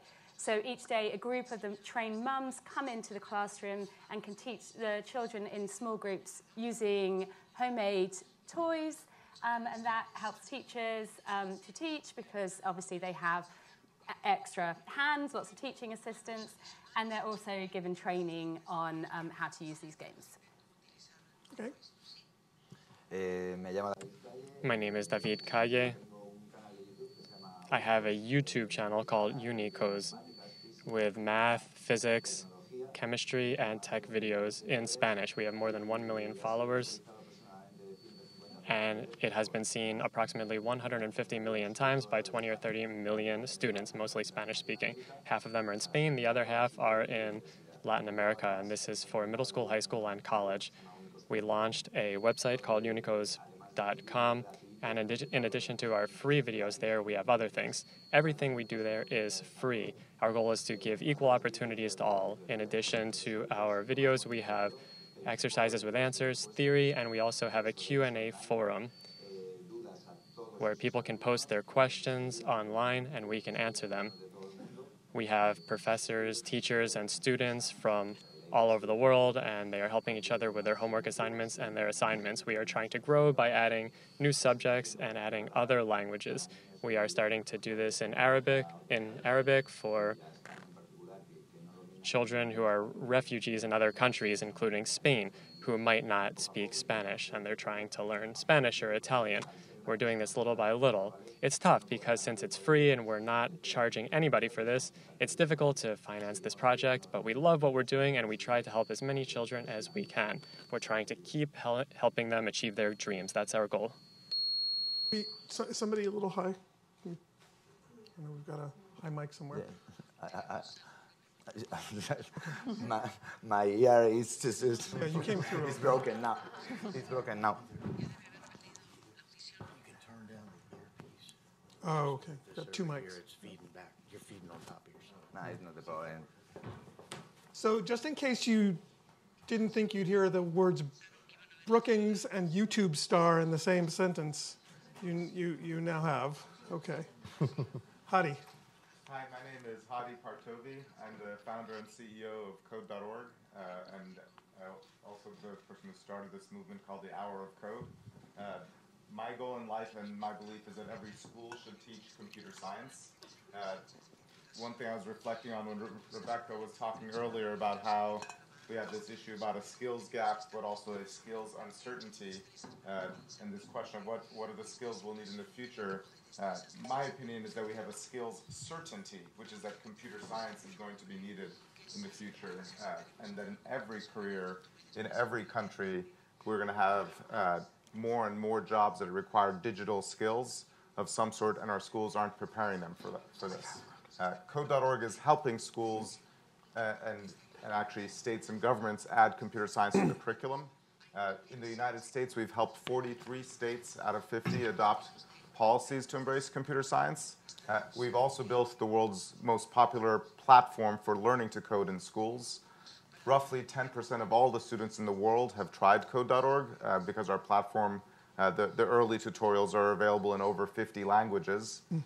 In the United States, which has been our area of focus, almost half of schools use code.org. In the 5th grade, which is our most popular year, 2/3 of all American students have an account on code.org. So as an example of how fast technology can be used to spread an innovation for something that didn't even exist 5 years ago, the fact that we've penetrated that level is an amazing testament to how technology can impact education. With respect to this panel, I would say our work relies fundamentally on teachers. Even though we provide a curriculum that spreads online, it spreads online from teachers to students. We have almost 1 million teachers teaching our curriculum in schools. Most of them never learned computer science when they were themselves in school, but now they're teaching computer science using code.org. And I want to get to that. That's actually the first question I want to start with. By the way, in case it's not clear, I'm going to deputize all 4 of you to talk to each other as well as to me. So I like to make this as much of a conversation as possible. I like to say, well, I'm going to have brunch without the Bloody Marys. Okay. Does Bloody Mary translate? Bloody Mary. Okay. Well, nothing could be easier. So actually, let's start with you, Hadi. Your remark about sort of teachers being the interface between the curriculum and the kids. First question I wanted to ask was sort of how you folks see yourselves as working within this idea of unburdening the teachers. Do you see? I mean, you're relying on the teachers. Do you see yourself unburdening them? Absolutely. Let's talk about that. I think if you started from a blank slate and thought, how can technology make education better? There's a number of ways you'd basically find ways for technology to reduce the work of the teacher. But that doesn't mean to eliminate the teacher. The simplest thing is grading homework. Teachers spend so much of their time grading homework, and that is something that could be automated. In many cases, delivering a lecture can be done better with an engaging video. You can get the world's greatest experts to deliver a lecture. So for us, in our curriculum, when we teach computer science, we have people like Bill Gates giving a lecture on how a computer works, which is more interesting, I think, for most people than the majority of teachers giving that lecture. Oh, good. And the homework grades itself, but the teacher plays a role. Could you give my phone to Bill Gates, please? Sure. Thank you. All right, our work here is done. Are we good? Creo que es importantísimo. I think that technology can help teachers a lot. I record videos, but I'm not saying that a video could ever replace a teacher. What teachers can contribute to their students is priceless. It has an incalculable value. The idea of videos is just to shake things up in the classroom a little bit. If we look at the time that teachers can make up, the time that teachers can have in the classroom because students have already seen videos outside of the classroom, it can be much more productive in classroom. But teachers will be able to talk to their students more, they'll be able to get to know their students more, and they can do this because they'll have much more time since they don't have to keep explaining the same equation again and again or the same scientific concept. So as I'm saying, teachers can have more time in the classroom to get to know their students, which I think is key. Many of our students want to have a wonderful career, but we want them to be better people. We want them to engage in teamwork and be resistant to failure. And I think that those skills are very important as well. This generation has a lot of virtues, but they have some defects as well. They are more impatient. This generation of children? Generation of children, not teachers. No, maestro. No, not teachers. And in the case of our teachers, if they can use videos, if they can use any kind of online or digital platform and take advantage of that, they can make their classes much more fun and much more intense. Anybody want to? Yeah, I mean, at the end is how can we empower teachers with either content, with tools that can help them do their task on a more easy way. In our case, we started with a model only for parents, for consumers. Selling to schools is well known that it's not easy. It's not easy. The sales cycle is really difficult. It takes a lot of time. So in our case, we decided to create a product for schools, to start with teachers so they can use it for free. Since this school year, well, last year, our content is available for some beta testing. We're actually doing beta testing with some schools in Mexico and here in the US. And starting this new school year, the product will be available for free for all those schools that want to use it. And that's important because we're generating this content now with a validation from a top university here in the US. And for us, the opportunity to get this content to more teachers where they can actually have the flexibility to use it as they can, because that's important.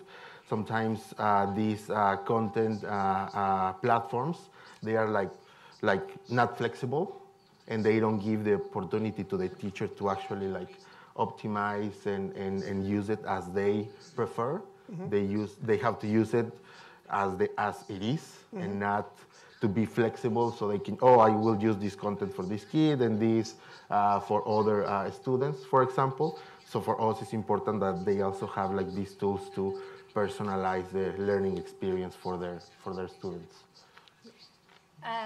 So I guess as the non-tech practitioner on the panel, so you know there are 3 engineers and you and me. So we're outnumbered. So I guess I probably come up this from a slightly different take. I guess the teachers that we work with, there are a number of quite tricky challenges. So one of them is certainly that they have an almost impossible task in that the average class size that we work with is around 60 children to 1 kindergarten teacher. And there are no teaching resources, and often, in a very, very small, cramped classroom. So with the best will in the world, and even if you had the very best trained teacher, it's going to be really tough for them. So that's one factor, and that's certainly where we look at how we can unburdening them by crowding the classroom with community members to help with that workload. But on the other hand, there are also other challenges and other really important barriers, one of which is teacher capacity, and the other one of which is teacher motivation. Just so we're clear, what's your definition of teacher capacity? Teacher capacity, I'd say, is that a lot of these kindergarten teachers are not trained in kindergarten teaching and often not trained in teaching at all. And so there is an issue, there's a training need. And then on the other hand, there's also a motivation issue. There's incredibly high rates of teacher absenteeism. There's quite poor accountability. There's quite poor sort of governance of teaching. And what we found when we first started to introduce the program, originally when we started implementing, we had this wonderful idea that we'd come in, we'd train the mums and the teachers together, and then they'd all get this excellent training, and then the teachers would lead the mums and would be able to run these playgroups. And actually that didn't happen, because then what essentially happened was the teachers saw this as our intervention. They saw this as an external thing that they had sort of nothing to do with, and actually increased the absenteeism problem, because then the teachers felt, a break. Here are these 7, 8 mums coming in, I can just sneak off and not teach. So instead what we did was we said, okay, teachers, we're going to train you, but it's your responsibility to train 40 mums in the village. It's your responsibility to supervise them. It's your responsibility to provide the ongoing work. So in that sense, we're not unburdening them at all. We're actually demanding that they make quite a big investment. But on the other hand, what we're not doing is we're not bypassing them. We're making them the owners of the problem. We're empowering them. And so I think, yes, in the end, the outcome is that they do become unburdened because there is this complementary workforce, this volunteer workforce coming in and allowing them to give more quality teaching and allowing the mums to contribute. But on the other hand, that does not necessarily mean reduced work or sort of reduced effort. It's a different kind of unburdening. It's a different kind of effort. Yeah. You know, Hadi, as you were talking earlier, it occurred to me that there are some people, maybe some teachers who might have the same attitude toward what you're doing as what Allison just said, which is, one more thing for me to do. How do you persuade people that that's not the case? Or maybe you don't have to, and I'm just not understanding your pitch going in.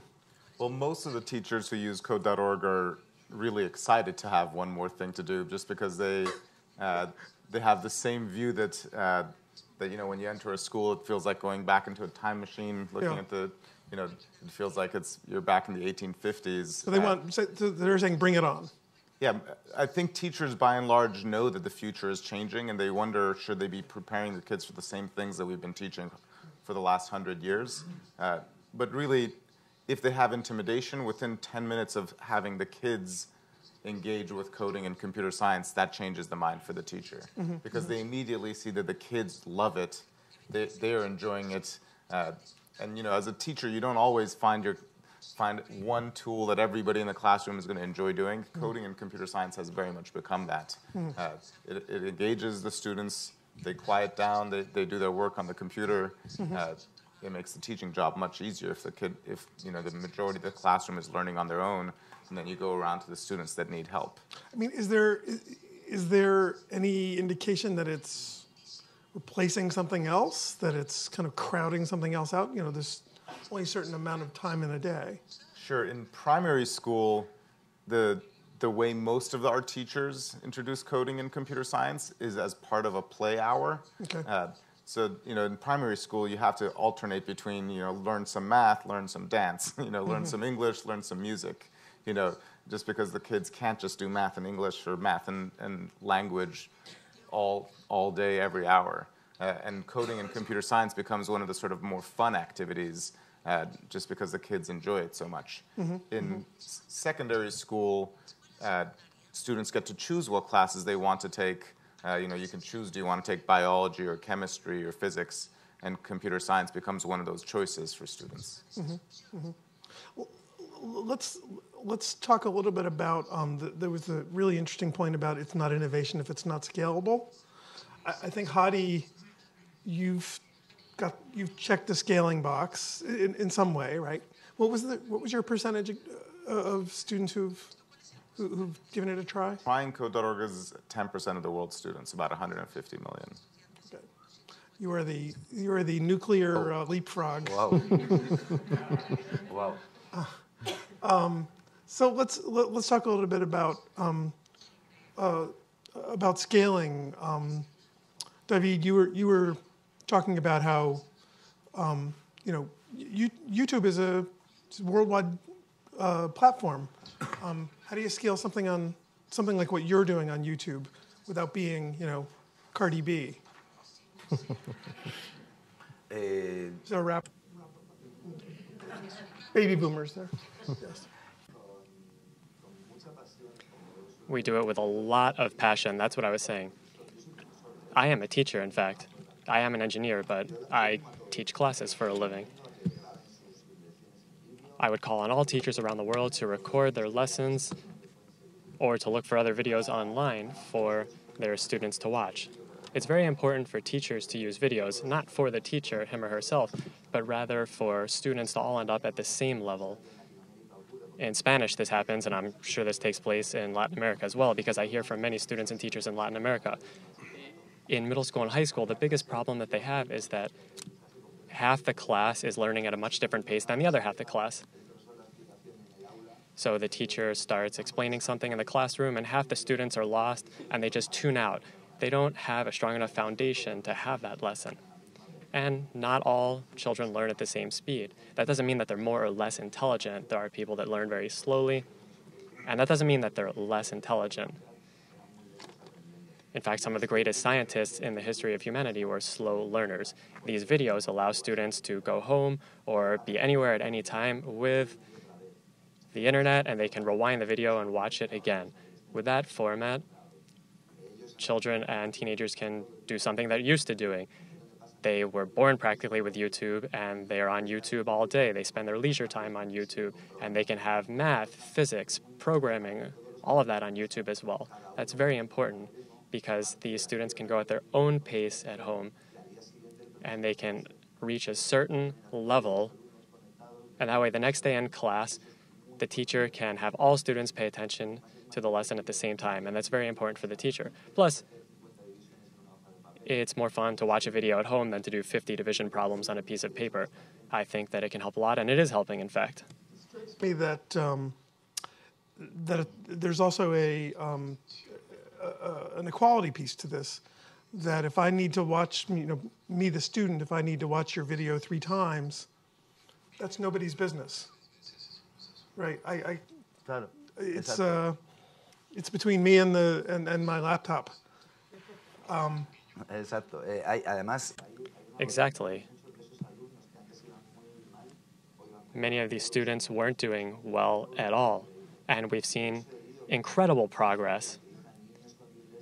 I know that children with dyslexia, with ADHD, deaf children, people with all kinds of issues use these videos. Deaf children can use them because they have subtitles.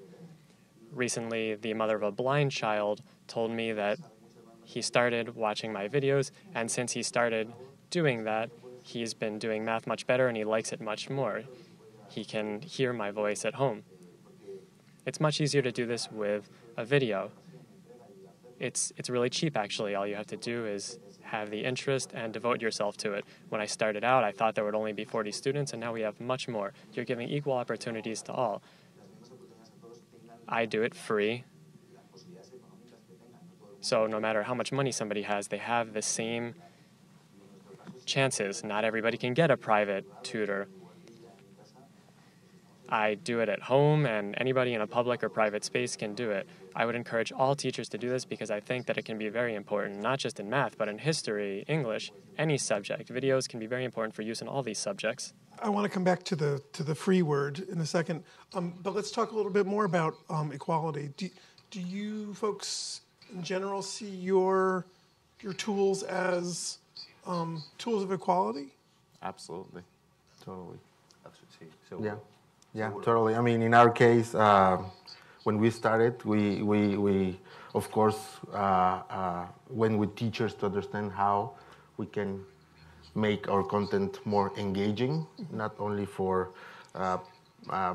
private school students or public, for all the students.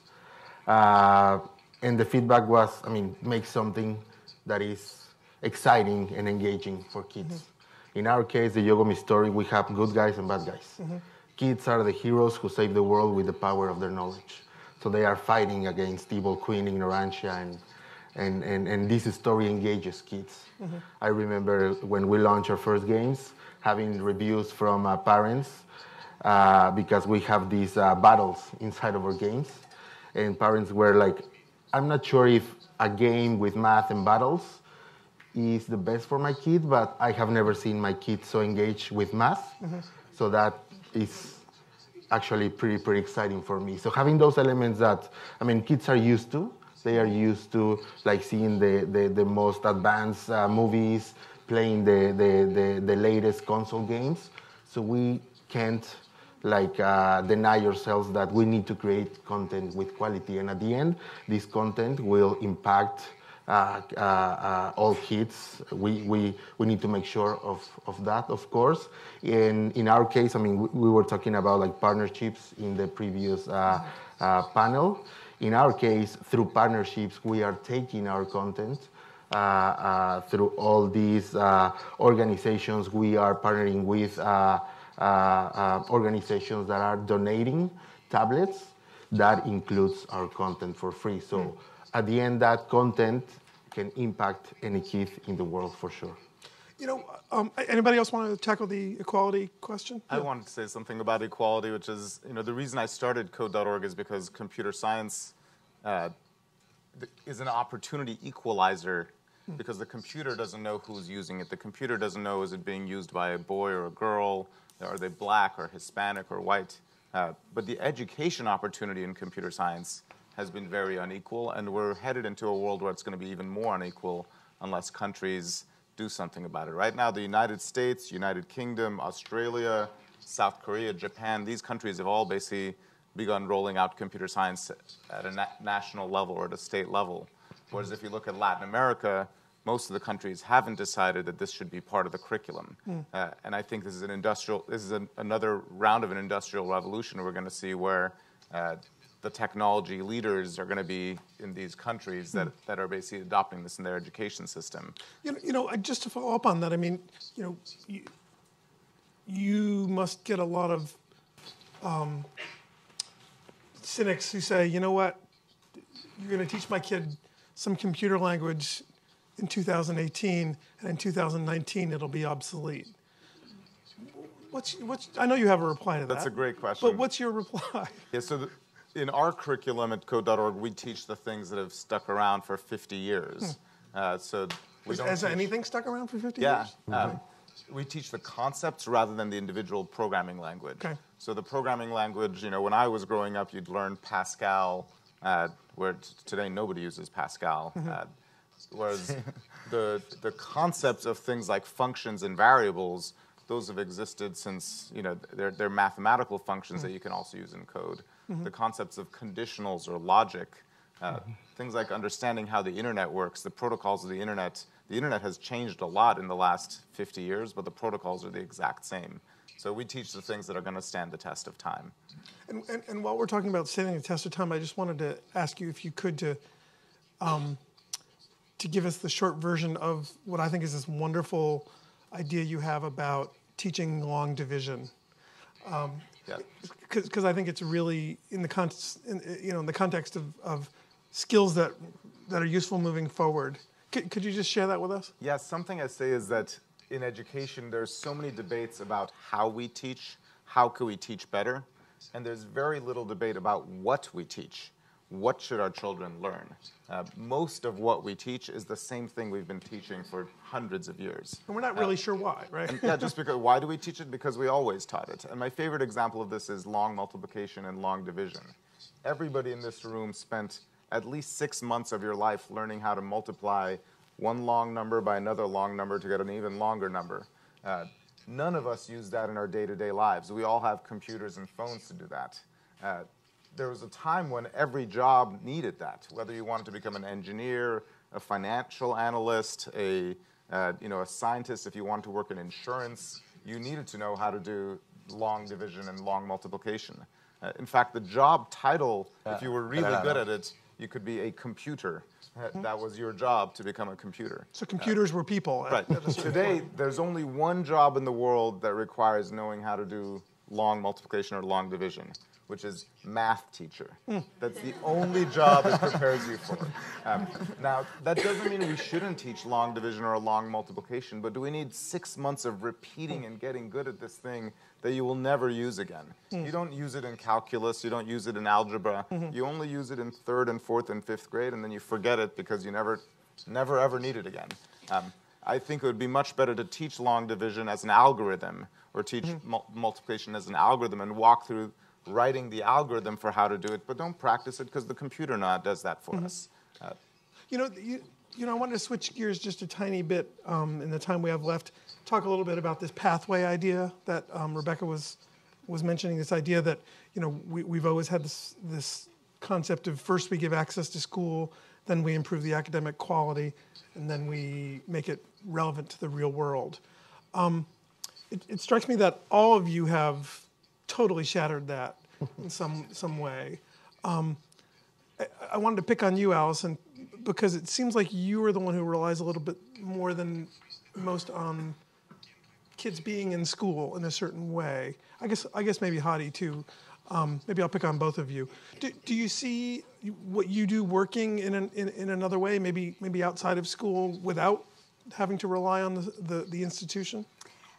Yes, so we work in both Ghana and Uganda. In Ghana, we work in schools. In Uganda, there is no there's no state-provided kindergarten. And then the private school system that does exist generally isn't in these remote villages. And so the program works in Uganda essentially by using community health workers who then train the mums, who then run the playgroups as a sort of just informal afternoon club. So it works fine. It's slightly harder to scale, but we're working through local government and through the health system route. Obviously, then what it doesn't do is it doesn't tackle the quality, the school quality issue, but it has other benefits in terms of the community. So yes, I definitely think being in school sort of isn't a prerequisite for the program. And I'd also say when we're talking about teachers, I think it's really important to remember that teachers doesn't have to just include professional workforce. And what we're showing with the program is that parents, even illiterate parents who we work with, are more than capable and in fact are probably the best teachers. And as was talked about earlier, children do spend the majority of their life at home rather than in school. And so I think it's really important that we look at how can we unburden parents so that they have more time to teach as well as teachers. And just back to you briefly, Hadi, the idea of code.org totally outside of school, I imagine it exists in some way, but 40% of our students are outside of classrooms and schools, but our personal focus is on the school because of the issue of equality. You know, every student goes to school, and this is a subject that should be taught in schools to give everybody access. And in fact, the reason I'm here is to help ministers of education from other countries who haven't adopted computer science to work with us to help figure out how to make it part of the school system. David, I wanted to ask you, kind of push on your idea a little bit. You know, we've heard this morning, the first couple of panels, this idea of innovation.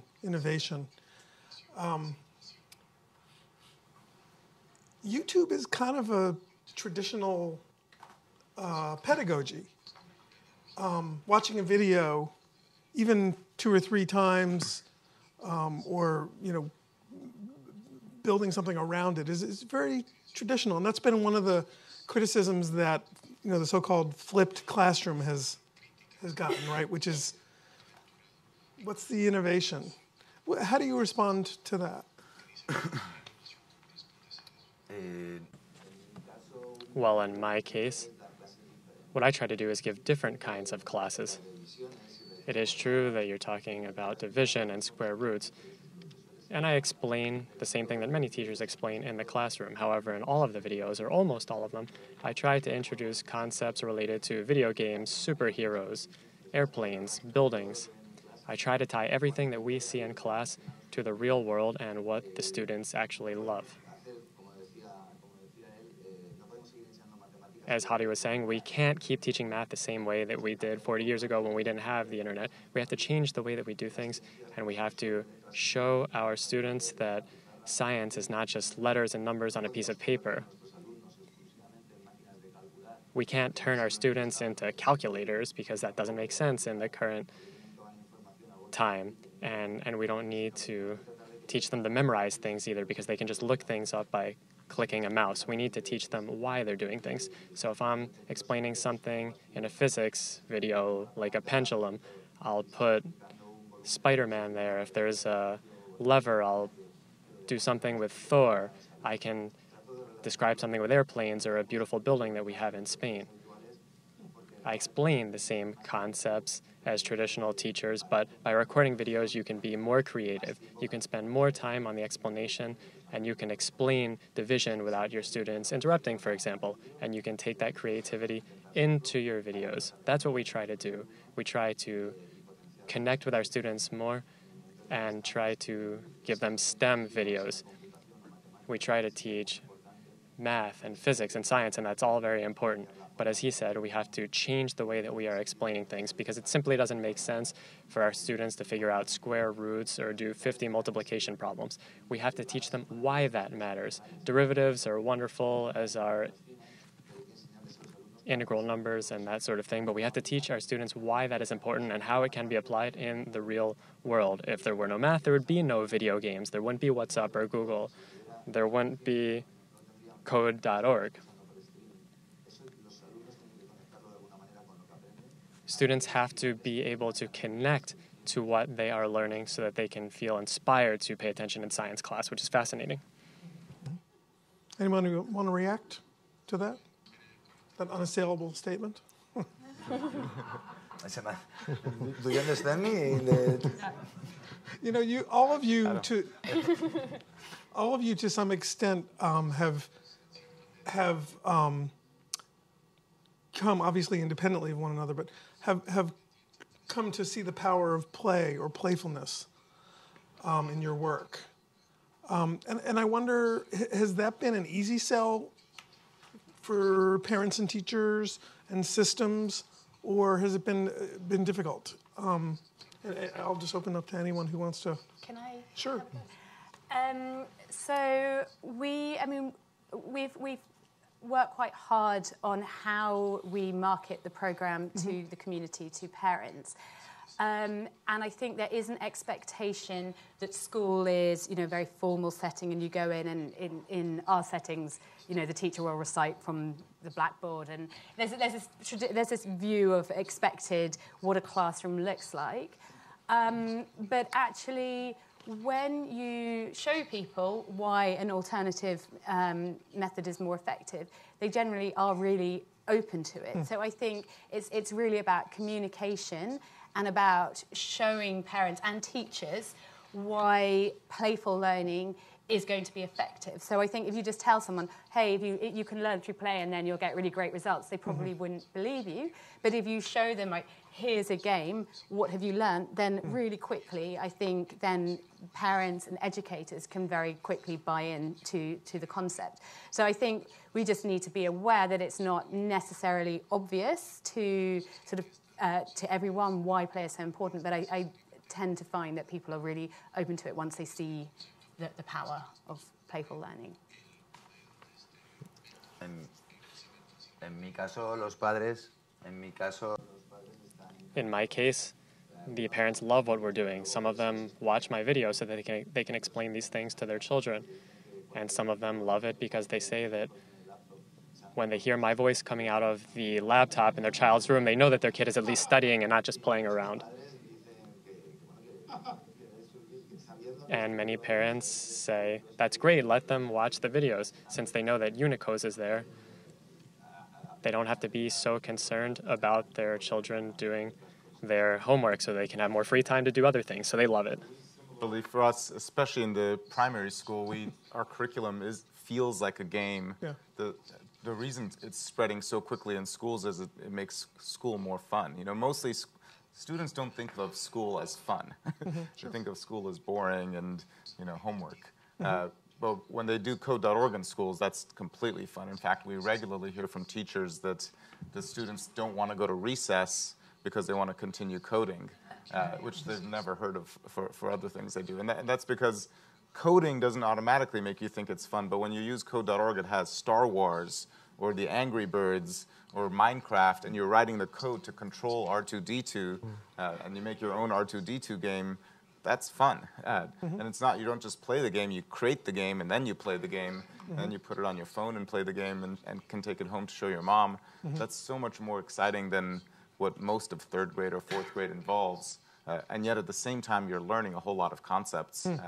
So the combination of making it fun, making it play, but also actually having something that you learn from it is why it is spreading so quickly. Yeah. Yep. We had a chance to do a partnership with the Yale University to do research around our content. So before them actually deciding to work with us, they tried our games, and they were like, I mean, this is exactly what we're looking for. Not only the educational content, but actually how can you mix entertainment and educational content to give a more engaging experience to kids.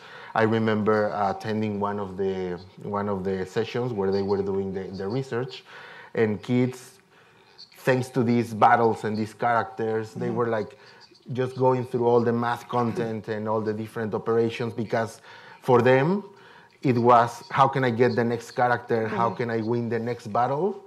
The only way to actually achieve that is to go through the educational content. So when they have like these like elements of not only focusing on the educational content, but actually having like a bigger reward for them, where they actually like engage with the story, the characters, and everything, it changes everything. So it's not education anymore. It's a more exciting experience. So sort of the irony is that when you're playing, you work harder. Yeah. Right. Yeah. And you work for longer. Right. Yeah. Yeah. So, but by the way, David, I think I have a way for you to raise money. I think you need to do your voiceover. Maybe, I don't know. Maybe like people's answering machines, you know. I don't know. What do you? Sería genial. That would be great. It would be great for my videos to be dubbed in other languages with voiceovers, because it's really difficult to watch a math class with subtitles. So if anybody here does voiceovers, let me know. That would be wonderful. But I don't want to be a competitor to get Khan Academy or anything like that. I think that would be great. You and Khan Academy, head to head. I'd like to. Ahora estamos ahí. Well, we're getting there. I am Khan Academy in the Spanish language. In Spanish, I am Khan Academy. Me encanta. And I really love the work that Khan Academy does. In fact, I was imitating Khan Academy when I started recording my videos. I looked at what Mr. Khan was doing, and it really inspired me. I said that if he can help thousands of students all over the world, English-speaking students, I'll try to do the same thing in Spanish. So he was a benchmark for me, so I thank him. I think Sal Khan would say he's the unicos of English.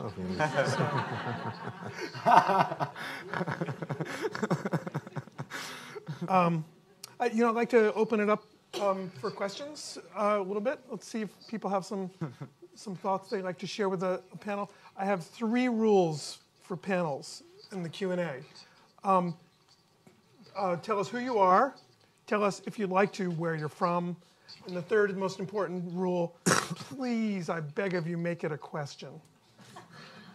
And as short as possible, too, because we have a lot of people who want to get to the questions. I'll give an award for the shortest question. So there's a mic here? Yeah. Is there only one mic? No, there's not. Okay. Just choose the first question. It's up to you. Thank you for the insights. My name is Vishal. I'm from Dream India. The question I have is, I think from the morning, the question we are sitting on is, what is the purpose of education? And the perspective I'm picking up here, and I would like to just challenge the panel on that, is that we're still trying to teach old things in a new way. You say all things? Old. Old. Okay, so we're still focusing on mathematics and languages and social sciences. We're trying to find new ways to teach them, but not really asking the question of what is the purpose of education and what skills do kids need to leapfrog and be prepared for the future. I think I know who would tackle that, but I'm going to open it up to anybody. So the idea is we're not pressing on the real question, which is, should we be teaching the things we're teaching? Forget how we do it. The what question, right? Yeah, well, I think the purpose of education is to prepare students for their future life. And in the 21st century, we should be rethinking what we're teaching them. And that doesn't mean we shouldn't teach math or reading and writing. We should for sure teach math and reading and writing. But there's many new skills that we never taught before that are as important or perhaps even more important. The reason we advocate for computer science is because it's becoming increasingly foundational to every industry, to every field of science. But aside from computer science, financial literacy is something that is increasingly important, yet not taught in the school system. I believe statistics is more important than calculus, And yet in most schools, more schools teach much more advanced math and statistics. So I highly encourage all education leaders to ask your question of what should we be teaching these students, not just how, and what should be the new curriculum of the future. Is for other panelists, is your what changing? Have you discovered that you need to be teaching something different? I mean, for us, we look at the sort of 4 main domains of early childhood development. So we're sort of looking at language development, socio-emotional skills, intellectual development, so thinking skills, decision-making, analytical skills, critical thinking, and physical skills. So we do that sort of through outdoor play. And so I think essentially what we're trying to do is use the teaching as a tool to aid childhood development. So I guess our content is not domain specific. It's these sort of very foundational life skills. And I guess sort of all education really is geared towards that, because no matter what you're teaching, it's things like a lot of trial and error, resilience, social skills, getting on with each other, sort of listening, concentration, memory, all of these things are so crucial. And I guess sort of there are multiple ways for children to get those things, but for us, that's what it's all about. And I would imagine that the other guys would probably say similar, hopefully. Yeah. It's okay if you don't agree. Other questions? Thank you. Of course. Let's get one over on this side. Remember who you are, where you're from, and make it a question. Great, good morning, thank you. My name is Gina Cicerone, and I head up the innovation work at Teach First, which is based in the United Kingdom, part of the Teach for All network. My question is picking up on the topic of sustainability and scalability, and I think it's really interesting hearing about how your organizations have scaled. And one of the key things is about impact and not just reach. And so I'm really curious if you can share what you've done to date to evaluate your work, what you've learned in terms of narrowing the gap, and what you still hope to achieve, and where you've seen that some of the challenges are. Wow, that's, by my count, that's 12 questions, 3 times 4. Well, in our case... So impact versus reach. Let's start with that. Well, in our case, I mean, thanks to this opportunity with Yale University, we did research during 2 years.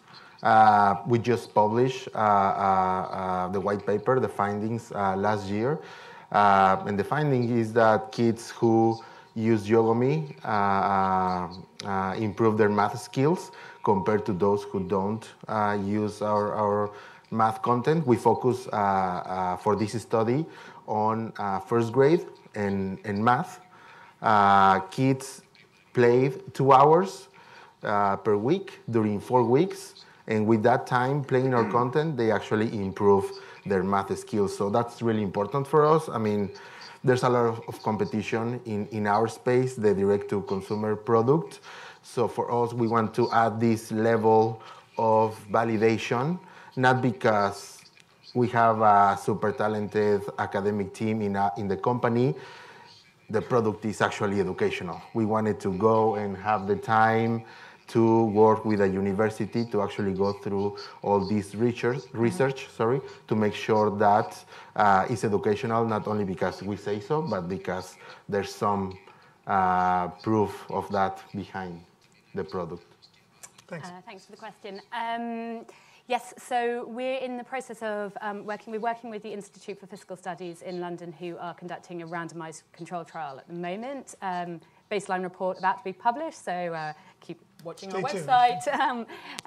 But also what we're quite excited about is the randomized control trial obviously is quite a static beast by nature. Obviously, it's sort of relatively controlled environment to avoid contamination. And as we scale, what we want to know is, as we scale, there's obviously a massive risk that you'll lose quality in the scaling process. So what we're quite excited about is we're looking at sort of based on the RCT, using some of the key indicators about what assessments, what instruments work well in that. We're looking at, we're creating a sort of snapshot rapid evaluation that we're doing sort of as we scale, so that we can not only have the RCT, but we can look at, as we iterate, sort of how we move away from the results and what changes to the impact. So I think evaluation is absolutely critical. Obviously, no one wants to scale a program that doesn't work. So wouldn't be the first time. I mean, it wouldn't. And I mean, actually, having said that, it's also really valid to learn about what doesn't work and why. So I think yes to evaluation, very important. Thanks, David.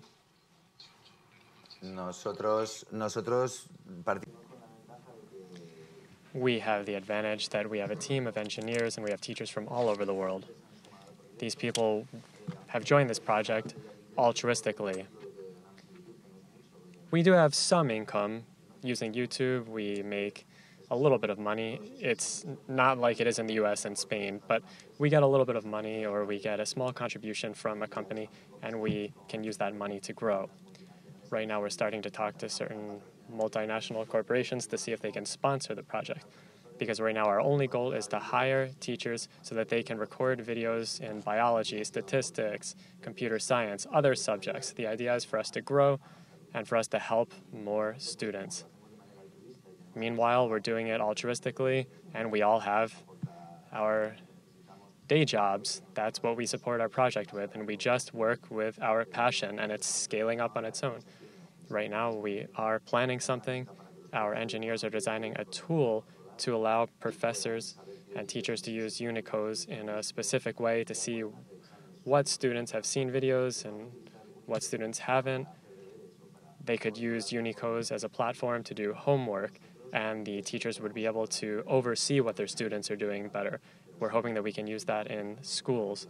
And if not, we'll just keep struggling because we'll just keep pushing forward to do what we do. We can still record videos, and our teachers love to help other people, and they love the idea, so we keep moving forward. Sustainability and then impact versus reach and evaluating it.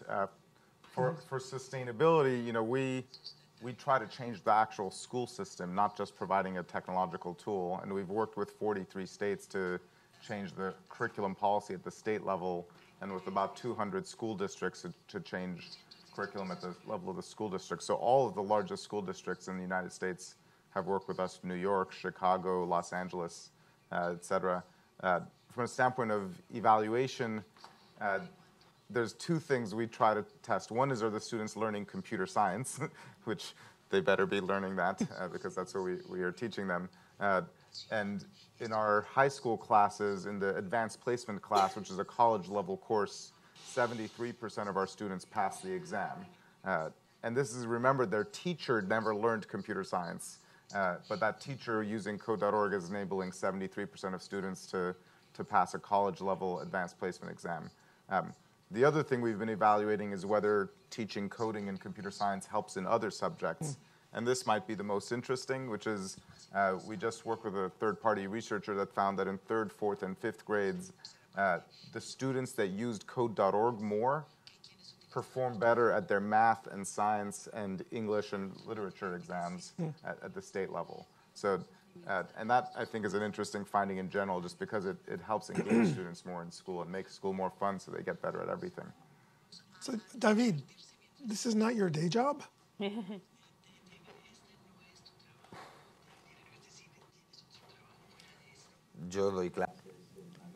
Yes, I am a teacher in an academy, and I use this as a service when I'm not teaching to help students pass their exams. I'm a consultant.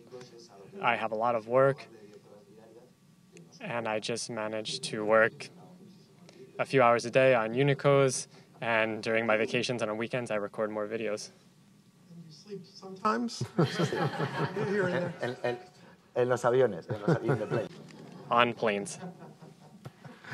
I want to, I'm going to get to more questions. I want to talk a little bit about this idea of things being free. Because it sounds like what most of you are doing, there's at least the intention of keeping it, excuse me, keeping it free for institutions or for families, for teachers. But, you know, as we're all hearing, pretty much all of you talk kind of in a sort of implicit way, this is expensive stuff. It costs a lot to produce. It costs a lot to make it good, to, you know, keep the fidelity, to, in Hadi's case, to, you know, travel the not only the country but the world trying to make sure that school systems sort of work this into just how they operate. It's like free parking, right? Free parking isn't free, right? What you guys do is free, but it's not really free. Can you offer some thoughts on? I guess it's a different kind of sustainability, right? I had the same conversation with Luis Vonan of Duolingo, right? Duolingo is this sort of, this language app that all of my kids' friends are using, and it's free, and he intends to keep it free, but he's got very clever and interesting ways of paying for it around the edges that never affect the users. I don't know, it's sort of open to anybody. How do you keep what you're doing free without going broke? Is that the right? Maybe that's not even the right question. I mean, maybe let's. All the material on code.org is free. It's not fake free. Okay. And in fact, it's so free, most of our videos are licensed under Creative Commons, which means Unicos could take the video and post it on their YouTube channel and just say, it's our video. You can literally copy the content.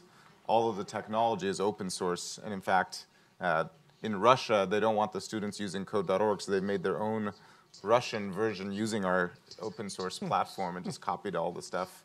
And we're okay with that. We're very willing to let education, the investment we make in high quality content, we want to reach as many students as possible. So is it just Silicon Valley investors opening their wallets for you? There's a lot of either technology companies or founders of technology companies who themselves became very wealthy because of the skills they learned when they were young, and just thought this is something that every student should have the opportunity to learn. And so yes, so far we've been very lucky to have folks like Microsoft and Amazon and Facebook be such strong supporters of ours that we make this pledge of making it free. So what about everybody else? Yes. Working part-time as a...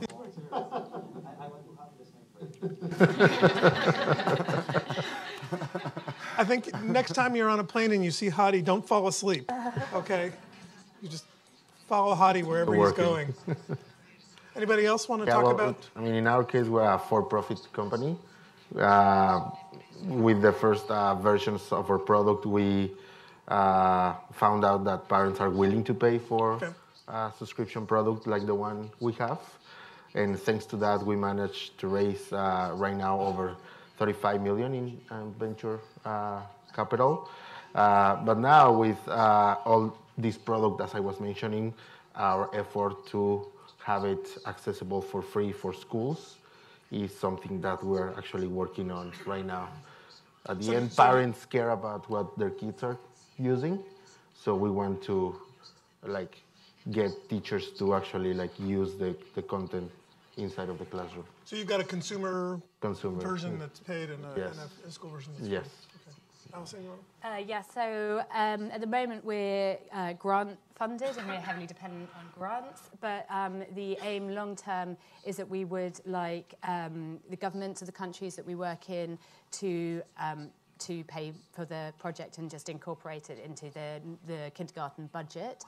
To keep, obviously, we're working in poor countries, and we realise therefore that the budget per child has to be extremely low. We're looking for sort of under $10 per year per child, and the way that we do that is obviously all the games are made from local materials, the mothers work on a voluntary basis, the teachers do the teaching as part of their regular duties.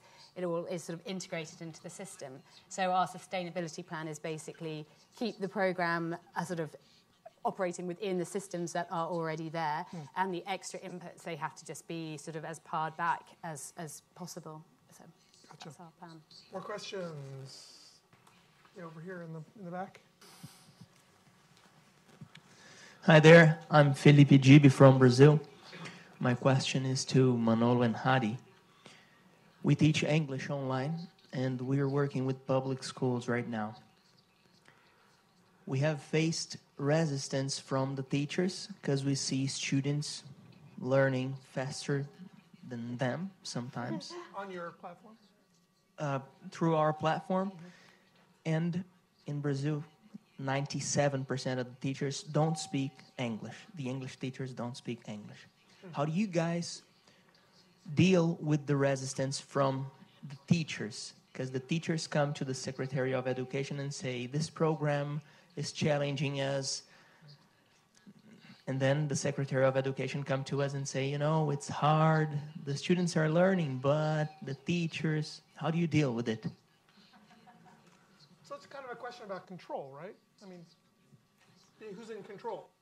We're lucky we have the opposite problem, which is the teachers go to the secretaries of education and say, you need to be teaching this because we love it so much. We have, I'd say, the exact opposite of teacher resistance. But I think part of that is because in your situation, the teacher doesn't think that English should be taught with a computer. In our case, they assume if it's computer science, there's going to be a computer involved. And the teacher doesn't know coding or computer science themselves, so they're happy to learn along with their own students to learn something they never learned before. There is, though, this challenge of some students go ahead of other students, and what we encourage for the teachers is to find the students that are farther ahead and bring them to the front of the class and have them help you do your job. And so the student that is learning ahead of the other students can start developing leadership skills instead of just finishing 10 lessons faster than everybody else. But this gentleman's question was kind of a political question in a way. Maybe you could answer the political piece of that, which is how do you turn the tide? We have the reverse political situation. He has the situation where the ministry wants this and the teachers are resisting it. Right. We have the opposite, which is this ground-up movement of teachers, where it's spreading amongst teachers, and then we go to government leaders with the data saying, look, there's 10,000 teachers in your jurisdiction already doing this. Why don't we roll it out to every school? So how would you what would you push on if you were advising this gentleman? Well, the resistance you described most of all was the students learning faster than the teachers. I would encourage to find a way to get that student to become a teacher, to join the teacher at the front of the classroom, because I think the student who's learning the fastest can then develop leadership skills and make the job easier for the teacher rather than getting ahead of them and challenging the teacher. Did you ever? Yeah, and I mean, at the end, also depends on the location. In our case, in Mexico, private schools are adopting coding classes. Now there's a big movement also in public schools, but it's not easy. We're dealing with teachers that don't want to learn new things. These last 2 years, there were some serious updates on how teachers are actually evaluated, on how teachers are selected to be given a lesson to be part of a school. So that doesn't help, of course. We actually started, our first client some years ago was a private school. We tried to scale that. It wasn't easy. So that's, the reason why we sell to parents is actually because of that. Now we're going back into trying to get into the schools, but with all this approach of the product being free, even with the product being free, it's not easy. So this concept of selling to schools is... Can I just add, which is, it's not the same, but it's sort of similar to the problem that we faced, where it's sort of the issue of potentially teachers seeing you as trying to bypass them rather than work through them. So I would say that anything that you can do to really empower the teachers and make them the owners of the solution, the more buy-in, obviously, from the teachers that you have, the more likely that the program is to succeed. So anything that you can add on to market rigorously to the teachers, to really get them to own the program and to be the ones sort of steering it, I think would really help with that. Great. Other questions? In the back. We're going to come to the front soon, I promise. Yeah. Hi, my name is Komal. I'm the CEO and co-founder of Lab4U, and I am from Chile. And my question is, now that we understand that the product has impact, in Latin America, we face that many schools lack the infrastructure, basic internet. So I would like to know, how has your conversation been with government official or district leaders to improve that infrastructure? We might have computers or tablets in schools, but internet is a problem. How has your conversation been with district leaders, for example, to improve that? Anybody? En mi caso, los vídeos de YouTube. In my case, people can download videos from YouTube. I'm not sure what the situation is like in Latin America. I'm not sure if there's full coverage. I'm not sure if they have access to it in every school or in libraries. However, I have many viewers in Latin America, and none of them has ever told me, well, I can't watch the videos because I don't have the internet. When I was young, I would go to the library, and that's the only place that I could get information. So today, there are young people that don't have access to internet in their homes. And they have the option of going to a cafe or a library to get online, or a train station or something like that. That is an issue, and it needs to be solved. I hope internet can reach everywhere in the world, because until we achieve that, education will not be truly universal. That is a very important challenge, but it's a political challenge, not one for us. Some years ago we decided we didn't want it to depend on governments to really like sell or have our product more reach. As an example, this government, the current government in Mexico, gave these tablets, like Android tablets, to, I think it was like 1 million students some years ago. The thing is, the content was really bad. They were missing a lot of content. 2 years ago, I attended a meeting with the team involved in this tablet project. They don't even want to mention the project. It's, I mean, 2 years after they gave away these tablets, it's like prohibited to talk about the project. They are just waiting for these students that received the tablet in 5th grade to complete elementary school, so there's no like proof of this project being there. Existed. Yeah, I mean, when you depend on government, it's like a lot of things happening there that you really don't want to be part of. Hey, Rebecca, what was the in the book the program? It was the tablets that were basically not connected. Can you talk? Can I ask you to come up and talk for 30 seconds about that?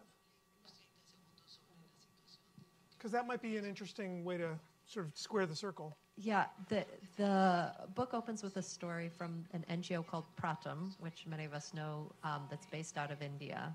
And their founders, Madhav Chavan and Rukmini Banerjee, did an experiment where they have for years been developing educational content in Hindi and local languages and testing it and making sure it works. And then they loaded up a bunch of Hardy tablets and basically brought them to, I don't know, their pilot was 400 rural villages. That was their initial pilot. And they said, you know, 2 rules. 1, kids have to share the tablet, 10 kids to a tablet, so 2 groups of 5, and a parent has to charge the tablet at night. And then they just saw what happened. And it was offline. These are kids that didn't have any internet. And then they used every 2 months or 3 months, they would send back a community worker who would get the data off of what kids are, what are kids doing with the tablets and onload new content. And it was exceptional. I mean, the first thing that the kids did is they hacked all the passwords to bypass the tablets and started doing their own content, making their own content. But it really, it boosted academic scores, but did so much more than that. I mean, it strikes me that that's a possible good example. reply to the question, or I don't know. Does that help? Can we go back to you?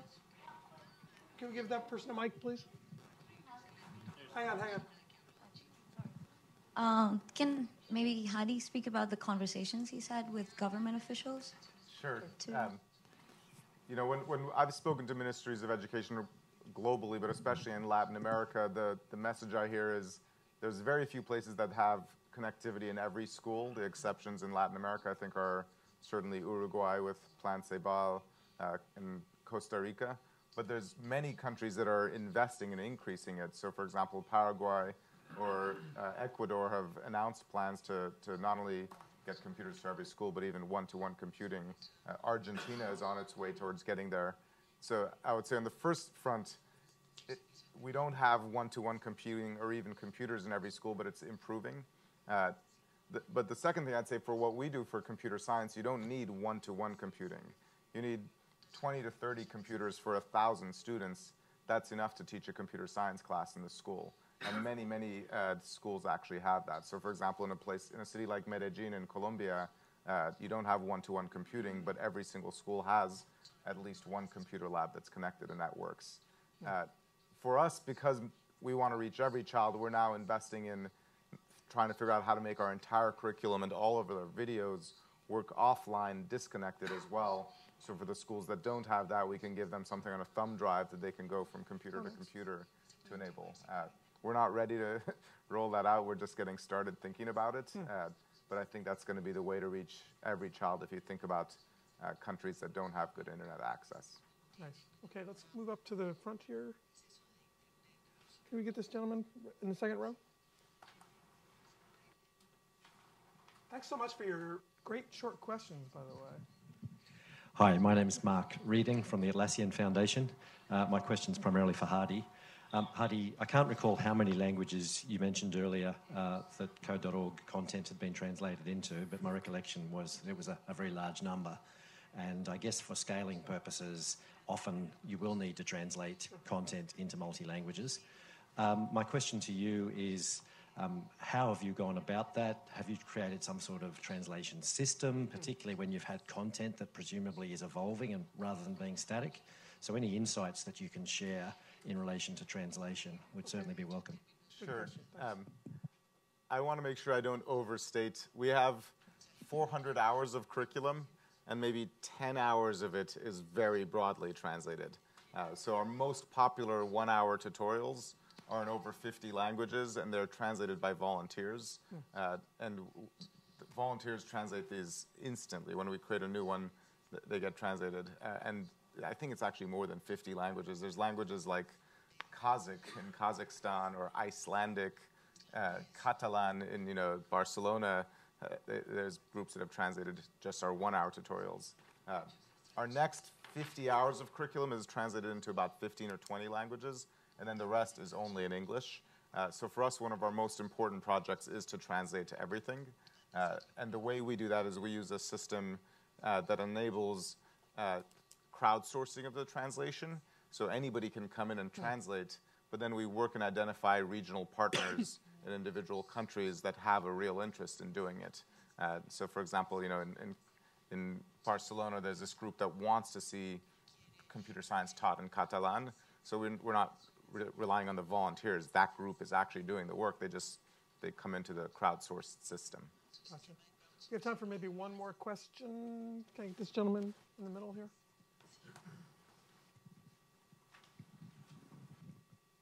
Thank you. I'm Josh Muskin from Geneva Global.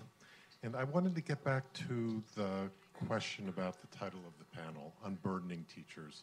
And I think everyone agreed that it's much less about unburdening them than giving them a burden that they're enthusiastic to carry and ridding them of the more mundane.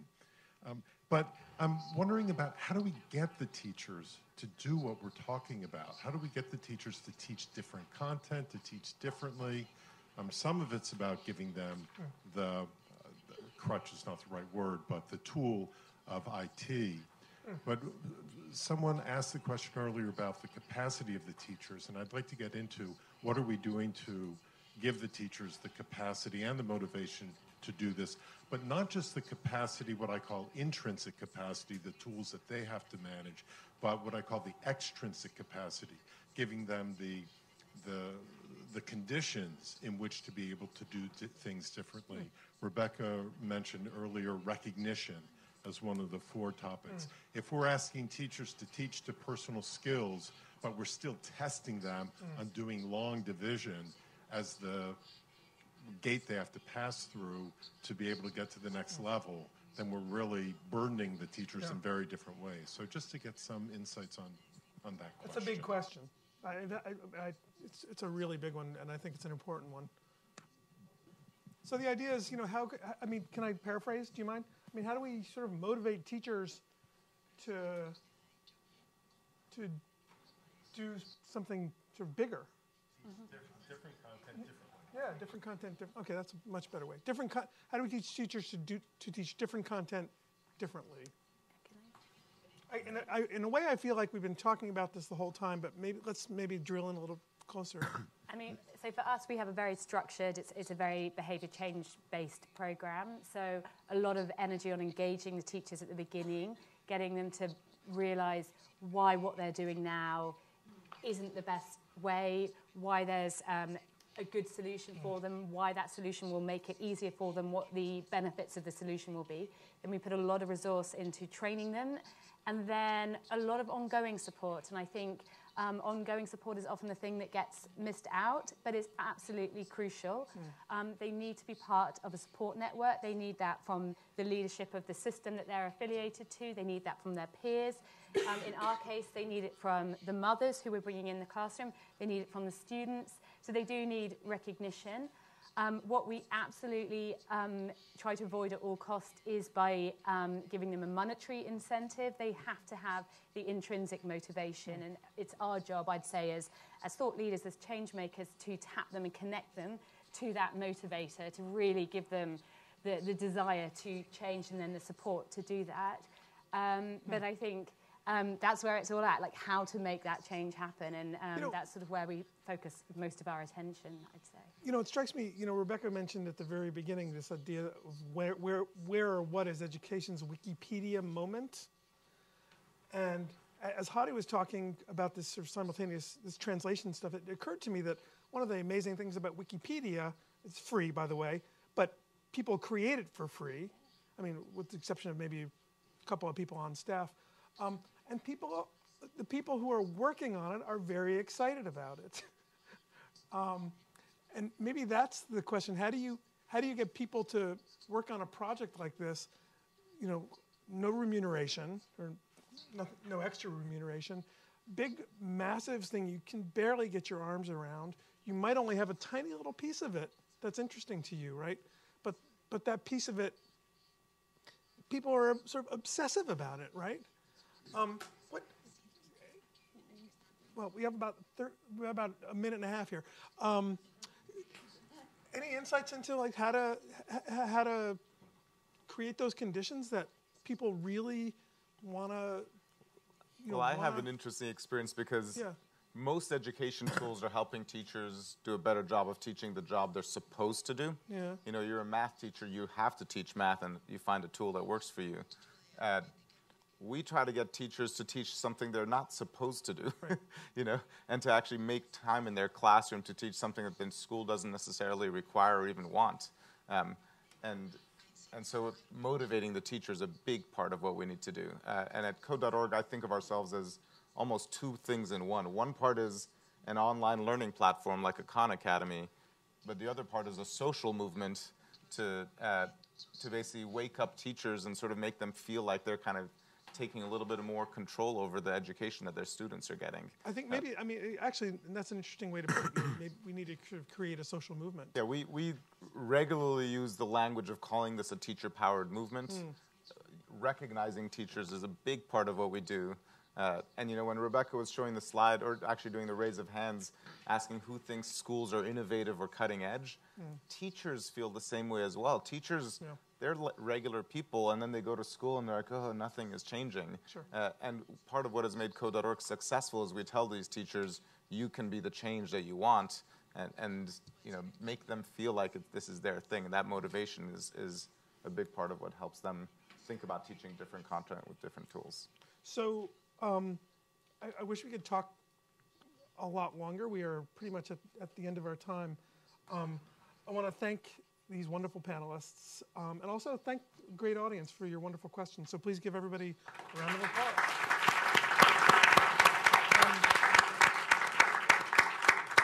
Tiny bit of of housekeeping. We're going to move into lunch. Take a look at the map that's in your packet for where the lunch sessions are going to be. The map is also on the screen behind me. Here it comes. All right, while we're waiting for that, as Emiliana mentioned this morning, we will divide into 4 different rooms. This is very important. Don't get up yet, folks. We'll divide into 4 different rooms during lunch for deep dive discussions. Lunch will be served in each room, so we suggest that you move directly to the room that you want to be in. People are leaving already. Let's see what's more important. They'll start promptly at 12:25 and conclude at 1:15. And if you do not want to participate in a lunch session, you can grab your lunch and come back in here. Last thing, the book, Leapfrogging Inequality, Remaking Education to Help Young People Thrive, I'm speaking over the classroom, will be on sale, so pick up your copy. Thank you. Thank you. That was difficult. Greg? No.